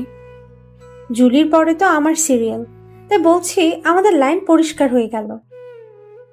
ম্যাডামের পরে আপনার সিরিয়াল ঠিক আছে, তাতে আমাদের লাইন পরিষ্কার হবে কেন? আমাদের লাইন পরিষ্কার হবে না কেন? আমি তো তোমাকে ছাড়া অন্য কাউকে বিয়ে করব না। কি? শোনো নাই, আবার বলছি, আমি তোমাকে বিয়ে করব। জীবনেও না। কেন করব না? আমার কোন দিক দিয়ে কমতি আছে? আমি আপনাকে কেন বিয়ে করতে যাব? তাছাড়া আপনার মতো পেতনিকে বিয়ে করে কথা তো ভাবতেও পারি না। ওই রোমিও, আমি পেতনি? না, পেতনি রানী। তোরে আমি দেখে নিব রোমিও। ভাগেন তো। দাঁড়া, তোর খবর আছে। এটার খবর? কোন চ্যানেল? সংবাদ পড়বে কে? রিপোর্টার কে? ক্যামেরাম্যান কে? বিরক্তিকর ছেলে একটা। রাগে হনহন করে চলে গেল কানন। একটু লজ্জাও নাই মাইয়ার, এসে বিয়ের প্রস্তাব দিচ্ছে। আমি জীবনেও তো এই মাইয়ারে বিয়ে করব না। আমি গরিবের সন্তান, গরিবের কোনো মেয়েকে বিয়ে করব সেটাই ভালো আমার জন্য। আমি বাবা এসব বড় লোকের মেয়ের পিছনে নেই, এমনিতে বিন্দাস আছি। রাতে আঙ্কেল এসে ডেকে গেল খেতে, ইচ্ছে না থাকা সত্ত্বেও যেতে হলো। গিয়ে দেখি সবাই আমার জন্য বসে আছে, ম্যাডামকেও দেখতেছি। ওই দিন একসাথে বসে খাবার খাওয়ার অপরাধে ঘুমাতে দিল না, সাথে 12টা থাপ্পড় দিল। ভুলেও তো সবার সাথে বসে খাবো না, এমনিতে প্রতিদিন সবার সাথে খেতে হয়। আঙ্কেল থাকে না আর ম্যাডাম নিচে আসবে না, তাই ম্যাডামের জন্য খাবার পাঠিয়ে দেওয়া হতো উপরে। রোমিও কি ভাবছো? বসো। না আঙ্কেল আমি ঠিক আছি। ঠিক আছো মানে কি? বসতে বলছি বসো। আঙ্কেল আমি বসবো না, আমার খাবারটা আমাকে দিয়ে দিন। আমি সোফায় বসে খেয়ে নেই। আমাদের সাথে বসতে কোনো সমস্যা? আঙ্কেল, সমস্যা কিছু না, এমনিতেই ইচ্ছে করছে না। আচ্ছা ঠিক আছে, তুমি সোফায় বসো। একটু পরে, রোমিও, জুলির বিয়ের সবকিছুর দায়িত্ব কিন্তু তোমার। আঙ্কেল, আমার মনে হয় না আমি পারবো কিছু করতে, আমাকে ছেড়ে দিন। রোমিও, তুমি পারবে। আমাদের বিশ্বাস তুমি সবটা সামলে নিতে পারবে। আমার কিন্তু তা মনে হয় না আন্টি, আমাকে মাফ করবেন। কোনো কথা শুনতে চায় না, তোমাকে সবকিছু করতে হবে। যদি কোনো কিছু ভুল হয় তখন কিন্তু আমি দায়ী না। ঠিক আছে। তাহলে দায়িত্ব নিয়ে নিলাম, তবে একটা শর্ত আছে। আবার কি শর্ত? ম্যাডামের বিয়ের পর কিন্তু আমি চলে যাব। ম্যাডামের বিয়ে হয়ে গেলে তো আমার আর কোনো কাজ নেই এখানে। সেটা তখন দেখা যাবে। কিন্তু বিয়েটা কবে আঙ্কেল? সোমবার। হাতে মাত্র সময় 2 দিন। 2 দিনে এত কিছু করব কি করে? তোমার যেভাবে ইচ্ছা সেভাবে করবে। যত টাকা লাগবে আমি দিব, তুমি শুধু আয়োজন করো। চেষ্টা করব। কথা বলতে বলতে খাওয়া শেষ করে ম্যাডামের দিকে তাকিয়ে দেখি চোখ দুটি বড় বড় করে তাকিয়ে আছে। হাতের কাছে পেলে আমাকে মনে হয় কাঁচা খেয়ে ফেলবে। কি মেয়ে রে বাবা, বিয়ে কি আমি ঠিক করছি নাকি? আমি কি বলছি আঙ্কেলকে যে ম্যাডামকে বিয়ে দিয়ে দিতে? এসব তো ম্যাডামের বাবা মানে আঙ্কেল করছে ম্যাডামের জন্য। তাহলে উনি কেন এমন সিংহীর মতো তাকিয়ে আছে? বিয়ে করার ইচ্ছা না থাকলে বলে দিতে পারছে না? ওইদিকে তাকিয়ে দেখি কানন চোখ দাঁত কেলাচ্ছে। এই মাইয়ার কোনো কিছুই মাথায় ঢুকে না, বড়ই আজীব এক জন্তু। যতটুকু পেরেছি ততটুকু করছি, এর বাইরে কিছু করা সম্ভব না। এত কম সময়ের মধ্যে যে এত কিছু করতে পেরেছি সেটাই বা কম কিসের? যাক, আর বডিগার্ডের কাজ করতে হবে না। আজকে গায়ে হলুদ, কালকে ম্যাডামের বিয়ে। কি আনন্দ আকাশে বাতাসে। আর পারি না, ম্যাডামকে হলুদ লাগাতে ব্যস্ত সবাই, আর আমি আমার কাজ নিয়ে আছি। কিছুক্ষণ পর কানন সহ একদল রমণী আমার দিকে ষাঁড়ের মতো তেড়ে আসছে। প্রথমে মনে হলো এমনি হলুদ ছোঁয়াছুঁই করার জন্য দৌড়াচ্ছে। পরক্ষণে খেয়াল করে দেখলাম রমণীদের নজর খারাপ, সবার নজর আমার উপর। তার মানে ওরা আমাকে হলুদ লাগাতে আসছে। দৌড়া রোমিও দৌড়া। দৌড়াতে দৌড়াতে গিয়ে খাটের নিচে লুকালাম, তবু বাঁচতে পারলাম না। আন্টি আমাকে লুকাতে দেখে গিয়েছে। কানন জানতে চাওয়ার সাথে সাথে বলে দিছে। হলুদের অনুষ্ঠান শেষ হয়ে যাওয়ার পর গিয়ে শুয়ে পড়লাম। আজকের থেকে কালকে কাজের চাপটা একটু বেশি, একটু না অনেক বেশি থাকবে। ঘুম থেকে উঠে ফ্রেশ হয়ে নাস্তা করে কাজের তদারকি শুরু করতে হলো। এদিকে কাজের তদারকি করছি, আবার ম্যাডামের বডিগার্ডের কাজও করছি। বলা যায় না কখন কে অ্যাটাক করতে পারে। দেখতে দেখতে 2টা বাজলো। বর আসার কোনো খবরই নেই। আঙ্কেল ফোন দিয়ে যাচ্ছে 2টার পর থেকে, কিন্তু কেউ ফোন তুলছে না। অবশেষে বিকাল 4টায় ফোন তুলে জানায় যার সাথে বিয়ে হওয়ার কথা সে 2 বছর আগে বিয়ে করে ফেলছে। আঙ্কেল অনেকক্ষণ কি নিয়ে যেন ভাবলো। প্রায় 15 মিনিট পর এসে আমাকে ডেকে রুমে নিয়ে গেল। রোমিও, তুমি বাবা আমার মেয়েটাকে বিয়ে করো। কিভাবে সম্ভব আঙ্কেল? তুমি চাইলে সম্ভব। আঙ্কেল, আমি আপনার সব কথা মানতে পারবো, কিন্তু বিয়েটা করতে পারবো না। কিন্তু কেন? আঙ্কেল, আমি এখন ম্যাডামকে বিয়ে করলে খাওয়াবো কি, রাখবো কোথায়? তাছাড়া আমি গরিবের সন্তান। আমার সাথে যদি ম্যাডামের বিয়ে দেওয়া হয় তাহলে আপনার মান সম্মান কোথায় গিয়ে দাঁড়াবে আপনি ভেবে দেখুন। আমি তো আমার মেয়ের ভালো চাই। ও তোমার কাছে থাকলে ভালো থাকবে, সুরক্ষিত থাকবে। কিন্তু কোনো কিন্তু না, তুমি গিয়ে রেডি হয়ে এসো, আমি এখানে আসি। অবশেষে আমি বিয়ের পিড়িতে। আঙ্কেল নিজে হাত ধরে নিয়ে গিয়ে ম্যাডামের পাশে বসিয়ে দিল। আমি জানি আমাকে বিয়ের পোশাকে দেখে অনেক মেয়ের কষ্ট হচ্ছে, কিন্তু আমার তো কিছু করার নেই। আব্বু আম্মুকে দেখলাম অনেক খুশি। আঙ্কেল অনেকক্ষণ কথা বললো দুজনের সাথে, কি বলছে কে জানে। ম্যাডামের পাশে বসার পর প্রথমে চোখ পড়লো কাননের দিকে। মেয়েটির চোখ দিয়ে পানি পড়ছে। আমি জানি যে ও আমাকে সত্যি অনেক ভালোবাসে, কিন্তু কি থেকে কি হয়ে গেল। তবে আমি একটু জিনিস এখন থেকে বুঝতে পারছি যে এই বিয়েটার পর থেকে আমার কপালে অনেকগুলো থাপ্পড় আছে। কয়টা আছে সেটা জানি না। বিয়ের সব আনুষ্ঠানিকতা শেষে ম্যাডামকে রুমে নিয়ে গেল। আমি টুপ করে আমার রুমে ঢুকে বিয়ের পোশাক ছেড়ে একটা জিন্স আর টি শার্ট পরে বাইরে বের হলাম। এদিক সেদিক ঘোরাঘুরি করছি, কিছু মাথায় ঢুকছে না। রাত 10টায় বাসায় ঢুকলাম। এত রাত করে বাড়ি ফিরাতে কেউ দেখেনি। রোমিও, কোথায় গিয়েছিলে? একটু বাইরে গিয়েছিলাম। তোমাকে তো বিয়ের পর থেকে খুঁজে পাওয়া যাচ্ছে না, কোথায় ছিলে? ভালো লাগছে না তাই একটু বাইরে বের হয়েছিলাম। বুঝলাম। এখন খেতে আসো। জি ম্যাডাম, খাবেন আন্টি? জুলি এখন থেকে তোমার বউ। ম্যাডাম না, ঠিক আছে? আর আমাদের দুজনকে তুমি মা বাবা বলে ডাকবে। আগে ম্যাডাম আমাকে মেনে নিক, তারপর ভেবে দেখবো। তাও ঠিক বলছো, এখন খেয়ে নাও। কানন চুপচাপ খাচ্ছে আর বারবার আমার দিকে তাকাচ্ছে। আমি জানি মেয়েটি অনেক কষ্ট পেয়েছে। ভালোবাসার মানুষটা অন্য কারো হয়ে যেতে দেখলে কে বা ভালো থাকতে পারে। খুব কষ্ট হচ্ছে কাননের জন্য, কিন্তু আমার কিছুই করার নেই। চুপচাপ খেয়ে নিলাম। সারাদিনের ক্লান্তি ভর করে আছে, এখন একটা ঘুম দিতে পারলে ভালো হয়। রোমিও, কোথায় যাচ্ছো? ঘুমাতে যাচ্ছি। তা তো বুঝলাম, কিন্তু ওইদিকে কেন? কোথায় যাব? আমার রুম তো ওইটা। আজ থেকে তোমার আর জুলির রুম একটা, আর আজকে তোমাদের বাসর রাত। তুমি উপরে জুলির রুমে যাও। কানন বলছে এই কথা ও কিভাবে পারলো এত তাড়াতাড়ি নিজেকে মানিয়ে নিতে? যাক, ভালোই হলো। যত তাড়াতাড়ি মানিয়ে নিতে পারবে ততই ভালো হবে তার জন্য। ওই রোমিও, কি ভাবছো? না, কিছু না। তাহলে যাও জুলির রুমে। আচ্ছা চলো, আমি তোমাকে এগিয়ে দেই। লাগবে না। আরে চলো তো। কানন জোর করে বাইরে থেকে ধাক্কা দিয়ে ম্যাডামের রুমে ঢুকিয়ে দিয়ে দরজা বাইরে থেকে বন্ধ করে দিছে। আমার এখন কি করা উচিত আমি বুঝতে পারছি না। সোফায় গিয়ে শুয়ে পড়বো নাকি ম্যাডামের সাথে কথা বলবো? রুমের মধ্যে পায়চারি করছি আর ভাবতেছি কি করব। এদিকে ম্যাডাম আমার দিকে তাকিয়ে আছে, আমার গতিবিধির উপর নজর রাখছে। প্রায় ৪৫ মিনিট ভেবেও কিছু পেলাম না। আরো ৫ মিনিট পর ম্যাডাম প্রথম মুখ খুলল। বান্দরের মতো লাফাচ্ছিস কেন? ম্যাডাম, লাফাচ্ছি না তো, ভাবছি। কি ভাবছিস? বলা যাবে না। না বললে নাই, তোর কথা শোনার শখ আমার নাই। ম্যাডাম, আজকের এই বিয়ের জন্য আমি দায়ী না। তাহলে কে দায়ী বল? আপনার বাবা, উনি জোর করে বিয়ে দিছে। আমি কি করব বলেন? বিয়ে দিছে শেষ, আর কোনো কথা নাই। আমি তোরে মানবো না। আমার ঠেকা পড়ছে নাকি? ওই শুন, আমি তোরে আমার বর হিসেবে মানবো না। কোনোদিন যদি স্বামীর অধিকার নিয়ে আসছিস তো সেদিন দেখবি কি করি তোরে। আমি এখন একটু ঘুমাবো, আসি। ওইদিকে কই যাস?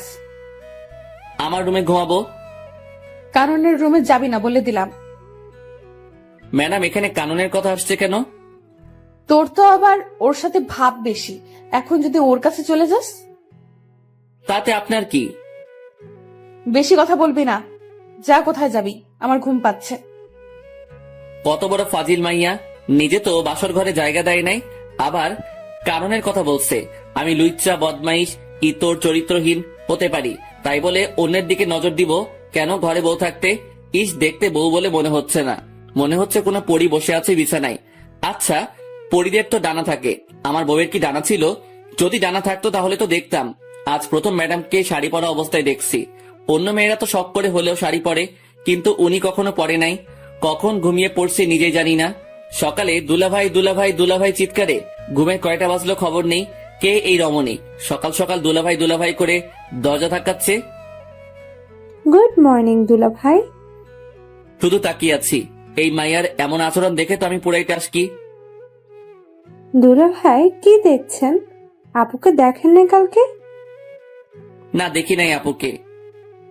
আমি তো নিজে নিয়ে গেলাম আপনাকে আপুর রুমে, বাসর ঘরে। তো কি হয়েছে? কি হয়েছে মানে? কালকে কি আপনি আপুর সাথে বাসর করেন নাই? কে বলছে করি নাই? করছি তো। তাহলে আপনি এখানে কেন? আপনার আপু বলছে সকাল 10টায় উঠবে। আমি যদি ওখানে থাকি তাহলে আপনি ডিস্টার্ব করলে ঘুমাতে পারবে না, তাই আমারে সকাল সকাল এখানে পাঠিয়ে দিল। দুলা ভাই, আপু কি দিল কালকে রাতে? যা দিল তা তো বলা যাবে না। ভাই বলেন না, আমি ছাড়া তো কেউ জানবে না। আপনাকে বলবো কেন কালকে রাতের কাহিনী? ভাইয়া বলেন না প্লিজ। বলবো। বলেন। আমার লজ্জা করছে। ইস, মেয়েদের মতো লজ্জা পাওয়ার কিচ্ছু হয়নি, বলেন। বলবো। আরে বাবা বলেন না। বাস। কি? কালকে রাতে আপনার আপু আমারে বাস দিছে। এই কথাটা আরো আগে বলে দিলে কি হতো? আগে না বলি আর পরে বলছি, কথা তো বলছি নাকি? তা কেমন বাস দিল? লম্বা, তৈল মাখানো লম্বা লম্বা বাস দিল। ভালো করছে। এখন উঠে আসুন, আর জিম করতে যেতে হবে না, বিয়ে তো হয়ে গেছে, কেউ পড়বে না। কি মেয়ে রে বাবা, জানি মেয়েটি ফাজিল, তবে এতটা যে ফাজিল সেটা জানতাম না। কথা বাড়িয়ে লাভ নেই, খেয়ে আসি। রমিও বাবা, তোমাকে একটা কথা বলি, আমার মেয়েটিকে কেউ কোনোদিন কোনো কিছু জোর করে করাতে পারেনি। ওর যা ভালো লাগে ও তাই করে। আমি জানি না ও এই বিয়েটা মেনে নিয়েছে কিনা, তবে তুমি এতদিন যেভাবে ওর পাশে ছিলে সারা জীবন সেভাবে থাকবে। আঙ্কেল আপনি চিন্তা করবেন না, আমি আছি তো। আমি বিকেলে ফ্লাইটে চলে যাচ্ছি, আর বিকেলে তোমরা ঢাকা দিকে রওনা হবে। কেন আঙ্কেল? আমার একটা বাড়ি আছে ওখানে, সেখানে তোমরা দুজনে থাকবে আজ থেকে। কিন্তু কোনো কিন্তু না, যেটা বলছি সেটা করবে। আচ্ছা ঠিক আছে। বিকেলে আঙ্কেলকে বিদায় দিয়ে আমরাও ঢাকার দিকে রওনা হলাম। কি ব্যাপার, ম্যাডাম এত শান্ত হয়ে আছে কেন? এমন শান্ত থাকতে তো ম্যাডামকে আগে কোনোদিন দেখিনি। তবে কি আমার উপর আজকে কোনো ঝড় আসতে চলেছে? গাড়িতে উঠে ড্রাইভারের পাশে সিটে গিয়ে বসে পড়লাম, আর ম্যাডাম পিছনে গিয়ে বসলো। আঙ্কেলকে বারবার বারণ করার পরও ড্রাইভার দিয়ে দিল সাথে। 9 ঘন্টা পর আমরা ঢাকার বাড়িতে পৌঁছালাম। রাত 12টায় গিয়ে বাসায় ঢুকলাম। বাড়িতে কেউ না থাকলে যা হয় আর কি, সব জায়গায় ময়লা জমে আছে, কেমন যেন একটা গন্ধ আছে। আমি চারপাশে তাকিয়ে তাকিয়ে দেখছি, আর ম্যাডাম আমার দিকে চোখ বড় বড় করে তাকিয়ে আছে। ওই তাকিয়ে তাকিয়ে কি দেখছিস? অনেক ক্লান্ত লাগছে, আমি ঘুমাবো। কে বারণ করছে আপনাকে ঘুমাতে? গিয়ে ঘুমিয়ে পড়েন। ঘুমিয়ে পড়বো মানে কি? আমি কি না খেয়ে ঘুমাবো নাকি? তো খেতে বারণ করছে কে? খাবার পাবো কোথায় আমি? তুই গিয়ে নিয়ে আয়। কোনটা করবেন সেটা বলেন। আগে খাবেন নাকি ঘুমাবেন? দুইটা করব। আগে কোনটা করবেন? খাবো। কি খাবেন? বিরিয়ানি খাবো। সাথে আর কিছু লাগবে? একটা প্রাণাপ নিয়ে আসবি। টাকা দেন। এই তোর লজ্জা করে না আমার কাছে টাকা চাইতে? লজ্জা করবে কেন? টাকা তো আমি রাখছি আপনার ব্যাগে। কি? আপনি ব্যাগ খুলে দেখেন। কখন রাখছিস? রাখছি বলা যাবে না। এখন টাকা দেন, না হলে পরে কিছুই পাবো না। এই নে। 200 টাকা দিয়ে কি পাবো ম্যাডাম? কি পাবি তুই বল? 2টা বিরিয়ানি প্যাকেট পাবো, আর একটা প্রাণাপ পাবো। ঠিক আছে, তো আর কি? আর কি মানে? সকালে নাস্তা যে করবেন, আটা ময়দা কিছু তো একটা লাগবে। বেশি কথা বলবি না। সকালেও বাইরে থেকে নিয়ে আসবি, এখন তাড়াতাড়ি যা। যাচ্ছি। এই দাঁড়া। আবার কি? আমি কি দাঁড়িয়ে থাকবো? বসতে কে বাধা দিল আপনাকে? আমি কি এই ময়লায় বসবো নাকি? পরিষ্কার করে দিয়ে তারপর যাবি। পারবো না। আপনি ঘুমাবেন, আপনি করেন। মাথা গরম করাবি না বলে দিলাম।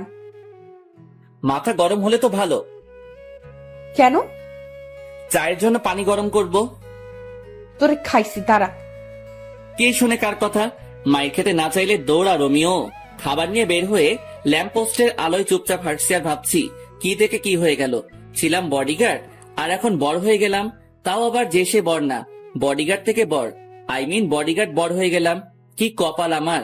কয়জনের ভাগ্যে এমনটা হয়? ভাবতে ভাবতে বাসায় পৌঁছালাম। কলিং বাজানোর সাথে সাথে দরজা খুলে দিল ম্যাডাম। আই বান্দর, তুই এতক্ষণ কি করছিলি বাইরে? খাবার আনতে গেছি। এতক্ষণ লাগে? সময় লাগবে না নাকি? তাই বলে এতক্ষণ লেট করবি? আমি সেই কখন থেকে বসে আছি তোর জন্য। সূর্য কোন দিকে উঠলো? রাতের আকাশে তুই সূর্য দেখছিস কোথায়? সেটা পরের কথা। আগে বলেন আমার জন্য অপেক্ষা করার কারণ কি? খিদে লাগছে, কখন খাবার নিয়ে আসবি তাই। ও, এই নিন আপনার বিরিয়ানি। বসবো কোথায়? ও আল্লাহ, আমার উঠাই নাও না কেন? কোথায় বসবো সেটাও নাকি আমি ঠিক করে দিব? ওই চুপ, সব জায়গায় তো ময়লা জমে আছে, কোথায় বসবো? তুই সোফাটা পরিষ্কার করে দে, আমি সোফায় ঘুমাবো। শখ কত, আমি ঘুমাবো ফ্লোরে, আপনি যে কোনো একটা রুম পরিষ্কার করে ঘুমাবেন। ওই, আমি তোর ম্যাডাম, আমি যা বলবো তুই তাই করবি। কোন উপন্যাসে লেখা আছে? তোর জন্য উপন্যাস খুঁজতে পারবো না, যেটা বলছি সেটা কর। ঠিক আছে ম্যাডাম, আপনি খেয়ে নিন। এই মায়ের উপর ঠাড়া পড়ুক, সোফায় রাত কাটিয়ে দিব ভাবছি, আজকে কিন্তু সেটা স্বপ্নই থেকে গেল। এই মায়ের জন্য তা হলো না, এটা সেটা করতে করতে রাত 2টা বাজলো। কি দৌ লাগছে হেব্বি। খুব ঘুমো পাচ্ছে। ম্যাডাম কে শুয়ে পড়ছে। এটা কি সেই বদরাগী মেয়েটি? কি সুন্দর লাগছে ঘুমন্ত অবস্থায় আমার ম্যাডামকে। কিছু চুল এসে মুখে পড়ে আছে, এতে করে আরো মায়াবী লাগছে ম্যাডামকে। একটু ছুঁয়ে দিতে ইচ্ছে করছে ম্যাডামকে। আচ্ছা, ম্যাডাম তো এখন আমার বউ, ছুঁয়ে দেখবো কি একটু? যদি একটা থাপ্পড় দেয় তখন কি হবে? না বাবা, দরকার নেই। ছুঁয়ে দেখার পরে কোনোদিন যদি আমায় মেনে নেয়, তারপর না হয় ছুঁয়ে দেখা যাবে। খেয়ে শুয়ে পড়লাম ফ্লোরে। সেই একটা ঘুম হলো, কিন্তু সকালে শান্তিতে ঘুমাতে পারলাম না। 2টায় ঘুমাইছি। সেখানে সারাদিনের ক্লান্তি কাটিয়ে ঘুম থেকে উঠতে উঠতে 10টা না হোক 8টা তো বাজতে হবে। কিন্তু না, সেটা আর হলো না। সকাল সকাল ম্যাডামের চিল্লানিতে ঘুম ভাঙলো। ম্যাডাম, সকাল সকাল এত চিল্লানি শুরু করে দিলেন কেন? চিল্লানি দিব না কেন তুই বল? কালকে রাতে মশা কামড়িয়ে কামড়িয়ে আমারে শেষ করে দিল। তার উপর ঠান্ডা লাগছিল, তুই একটা চাদরও দিলি না গায়ে। আমি একটুও ঘুমাতে পারিনি। ওহ আল্লাহ, আমি কোন মেয়ের পাল্লায় পড়ছি? উনি রাতে ঘুমাতে পারে নাই বলে আমারও ঘুমাতে দেয় নাই। প্রতিদিন তো সকাল 6টায় উঠিস, এখন 8টা বাজে উঠছিস, তারপরও এমন করছিস কেন? এখন যা, নাস্তা নিয়ে আয়। হ্যাঁ, আমি যে সকাল 6টায় উঠি তা আপনি জানলেন কি করে? তার মানে আপনি আমায় প্রতিদিন লুকিয়ে লুকিয়ে দেখছেন? তোরে দেখতে যাব কেন? তুই কে? নাস্তা নিয়ে আয়, খিদে লাগছে। যাচ্ছি। নাস্তা শেষ করে কাজ নিয়ে ব্যস্ত হয়ে পড়লাম। এত বড় বাড়ি পুরোটা আর 2জন মানুষকে নিয়ে পরিষ্কার করলাম। ম্যাডাম বসে বসে দেখছে আর চিপস খাচ্ছে। এই মাইয়া পারেও বটে, সারাদিন চিপসকে কাটিয়ে দিল। কয়টা খাইছে হিসাব নাই। আর এদিকে আমার অবস্থা খারাপ হয়ে যাচ্ছে খিদেই। ম্যাডাম, রাতে কি খাবার নিয়ে আসবো নাকি রান্না করব? বাইরে খাওয়ার বেশি হলে শরীর খারাপ করবে, তুই রান্না করে নিবি। পারবো না, আপনি করে নেন। বাবা কি বলেছিল মনে নাই তোর? আমারে দেখে রাখতে বলছে। দেখে রাখতে বলছে, রান্না করে খাওয়াতে নয়। বেয়াদব, মুখে মুখে কথা বলিস। যা বলছে তাই কর। পারবো না, আমি খাবো না, রান্নাও করবো না। সারাদিন কাজ করছে, এখন ঘুমাবো। যা রান্না কর। শালার কপাল, বিয়ে করছি কোথায় বইয়ের হাতে রান্না খাবো, কিন্তু এমন পোড়া কপাল, শুধু থাপ্পড় খাচ্ছি। দূর, ভাল লাগে না। প্রথমে ভাবলাম রান্না করব না, পরে ভাবলাম রান্না না করলে তো মেয়েটি খাবে না। দুপুরে কাজে ব্যস্ত ছিলাম বলে রান্নাও করতে হয়নি, বাইরে থেকে কিছু নিয়ে আসতেও হয়নি। সকালে চিপস আনতে বলছে, ওগুলো খেয়েছে সারাদিন বাচ্চাদের মতো বসে বসে। যা পারি কিছু একটা রান্না করি, কিছু একটা তো খাওয়া হবে। রান্না শেষ করে ম্যাডামকে খেতে রাখতে গিয়ে দেখলাম গান শুনছে মোবাইলে ইয়ারফোন লাগিয়ে। সেটা ওনার বিভিন্ন অঙ্গভঙ্গির মাধ্যমে বোঝা যাচ্ছে। ম্যাডাম, ও ম্যাডাম, ওই কি হয়েছে? চিল্লাস কেন? খেতে আসেন। খাবো না, তোর খাবার তুই খা গিয়ে। না খাইলে আমার কি? রান্না করছি, খেলে খাবে, না খেলে নাই, আমার কি? আমি খাওয়া শুরু করার পরে ম্যাডাম এসে বসে পড়লো। আমি শুধু খাচ্ছি, ম্যাডাম যে আসছে সেটা আমি জানি না, এমন ভাব করছি। ওই প্লেট দে, খিদে লাগছে, খাবো তো। একটু আগে তো বললেন খাবেন না, তাহলে এখন আবার খেতে আসছেন কেন? তোরে বলবো কেন? তুই কে? আপনার বর। আবার যদি কোনোদিন তোর মুখে এই কথা শুনি তো তোর খবর আছে। আচ্ছা ঠিক আছে, আর বলবো না, এবার খেয়ে নিন। শুধুই কি এই ভাত আর ডিম ভাজি? আজকের মতো এখানে শেষ করেন। আমি খাবো না। না খেলে নাই, আমার কি? আমি এগুলো খাবো না, কিছু নিয়ে আয় বাইরে থেকে। পারবো না, আমার ঘুম পাচ্ছে, ঘুমাবো। আমি কি না খেয়ে থাকবো সারা রাত? রান্না করা আছে, খেলে খাবেন, না খেলে আমার কি? আমি খাবো না। দূর, না খেলে না খাবে। রান্না করার দরকার ছিল, রান্না করছি। খেলে খাবি, না খেলে মশা খা গিয়ে। হাত পা বিছানায় ছড়িয়ে দিয়ে শুয়ে পড়লাম। বিছানা ভিজে ভিজে লাগছে কেন? তাহলে কি আমি হিসু করে দিছি? না, তা কি করে হয়? আম্মু বলে আমি নাকি ল্যাংটা কাল থেকে বিছানায় হিসু করি না। আজকে কি সে রেকর্ড ভেঙে ফেললাম নাকি? না, সেটা কি করে হয়? তাড়াতাড়ি করে উঠে বসে দেখি ম্যাডাম হাতে একটা বালতি নিয়ে দাঁড়িয়ে আছে। তার মানে আমি রেকর্ড ভাঙি নাই। ম্যাডাম পানি ঢেলে দিছে বিছানায়। ম্যাডাম, এটা কি হলো? আপনার জন্য কি একটু শান্তিতে ঘুমাতেও পারবো না? ঘুমাবি মানে কি? আমি জেগে থাকবো তুই ঘুমাবি সেটা হবে না। অনেক ঘুমাইছিস, এবার উঠে নাস্তা রেডি কর। কালকে সারা রাত খিদের জ্বালায় ঘুমাতে পারিনি। খাবার তো ছিল, না খেলে কি করা থাকে বলেন? বেশি কথা বলবি না, নাস্তা রেডি কর। যাচ্ছি। মেয়েটি কি একটু নরম সুরে কথা বলতে পারে না? সব সময় কেমন যেন খিটখিট করে, ভাল লাগে না। সব সময় ম্যাডামের জ্বালাতন সাথে থাপ্পড় খেতে খেতে এগিয়ে চলছে আমার বিবাহিত প্যারাময় জীবন। বউটা আমার রাগী হলে কি হবে? কোনো খারাপ অভ্যাস নাই, তবে একটা বাজে অভ্যাস আছে, সেটা হলো স্বামীর গায়ে হাত তুলে। এই মেয়ের হাতে এখনো পর্যন্ত কয়টা থাপ্পড় খেয়েছি তার কোনো ঠিক নেই। বিকেলে ঘুমাচ্ছি, এমন সময় মনে হলো ভূমিকম্প শুরু হয়েছে। তাড়াতাড়ি বাইরে বের হতে গিয়ে দেখি মোবাইলে আম্মুর নাম্বার ভাসছে। তখন মনে হলো ভূমিকম্পন হচ্ছে না, আমার মোবাইলই ডাকতেছে। হ্যালো আম্মু, কেমন আছো? ভালো থাকতে দিলি কবে? বিয়ে হয়েছে 3 মাস হতে চললো, কিন্তু বৌমাকে সেই বিয়ের দিনের পর থেকে আর দেখি না। তোরা এতবার করে বললাম বউকে নিয়ে একবার ঘুরে যা। কার বউ? কিসের বউ? কিভাবে বউ হলো? ওই ফাইজলামি হচ্ছে আমার সাথে? যাও, কি যে বলো না আম্মু, তোমার সাথে কি আমি ফাইজলামি করতে পারি বলো? তাহলে বল, কবে আসবি বৌমাকে নিয়ে? আমি জানি না, জিজ্ঞেস করে দেখি যাই কিনা। তুই নিয়ে আসলে তো আসবে, কালকে নিয়ে আসবি। আচ্ছা, দেখি কি করা যায়। দেখা দেখির কাজ নাই, কালকে আসতে হবে তোদের। আচ্ছা, আসবো। এ কেমন বায়না করলো আম্মু? মুরগিকে বলছে বাঘকে ডিনারের জন্য রাজি করাতে, বাঘে যদি আমার চেপে ধরে তাহলে তো আমি শেষ। ম্যাডাম, অনেকদিন হলো কোথাও যাওয়া হয় না, চলেন কোথাও থেকে একটু ঘুরে আসি। মতলব কি সেটা বলতো? মতলব আবার কি হবে? আম্মু ফোন দিয়ে বলছে আপনাকে নিয়ে আমাদের বাড়িতে যেতে কালকে। আপনি কি যাবেন? না, আমি কোথাও যাব না, তুই যা। আচ্ছা ঠিক আছে, আমি যাব। আপনাকে যেতে হবে না। হুম। সকালে ঘুম থেকে উঠে নাস্তা বানিয়ে নাস্তা করে রেডি হয়ে নিলাম। যেতে যেতে এমনি সন্ধ্যা হয়ে যাবে, জ্যামে পড়লে তো অবস্থা হালুয়া হয়ে যাবে। তবুও রওনা দিতে দিতে 9টা বেজে গেল। ওই দাঁড়া, আমি যাব তো। আপনি আবার কোথায় যাবেন? আমি কি এখানে একা থাকবো নাকি? আমাকে আমাদের বাড়িতে রেখে তারপর যাবি তুই। আমি পারবো না, আপনি পথে নেমে পড়লেই তো হয়। পারবো না, তুই রেখে আসবি। আমার দেরি হয়ে যাচ্ছে, আমি আসি। আর আপনি যদি আমার সাথে যেতে চান তাহলে আমার বাড়িতে যেতে হবে, না হলে আপনার পথে আপনি যান, আমার পথে আমি যাব। তুই তো আচ্ছা ফাজিল ছেলে, আমি যেটা বলবো তোকে সেটা করতে হবে। সেটা পরে দেখা যাবে, আগে তো রওনা দেই। হুম, চল। বাস চলছে নিজের আপন গতিতে, আমরাও এগিয়ে যাচ্ছি বাড়ির দিকে। বডিগার্ডের কাজ পাওয়ার পর আর বাড়িতে যাওয়া হয়নি। আজ অনেকদিন পর যাচ্ছি। ম্যাডাম বসে আছে আমার পাশের সিটে আর চিপস খাচ্ছে। মেয়েটি কি কিছু পারে না চিপস খাওয়া ছাড়া? অনেকক্ষণ পর ম্যাডাম আমার কাঁধে মাথা রেখে ঘুমাচ্ছে। অনেকক্ষণ চিন্তা করে দেখলাম এখন ঘুমাচ্ছে, পরে যখন ঘুম থেকে উঠে দেখবে আমার কাঁধে মাথা রেখে শুয়ে আছে, তখন দেখে যদি থাপ্পড় লাগিয়ে দেয় তাহলে বাসের মধ্যে যা একটু সম্মান আছে সেটাও খেয়ে ফেলবে। তার থেকে বরং জাগিয়ে দেই। ম্যাডাম, ম্যাডাম ওঠেন। কি হয়েছে? ব্যথা করছে হাতে। তো আমি কি করব? আপনার জন্য তো এমন হলো। আমি কি করছি?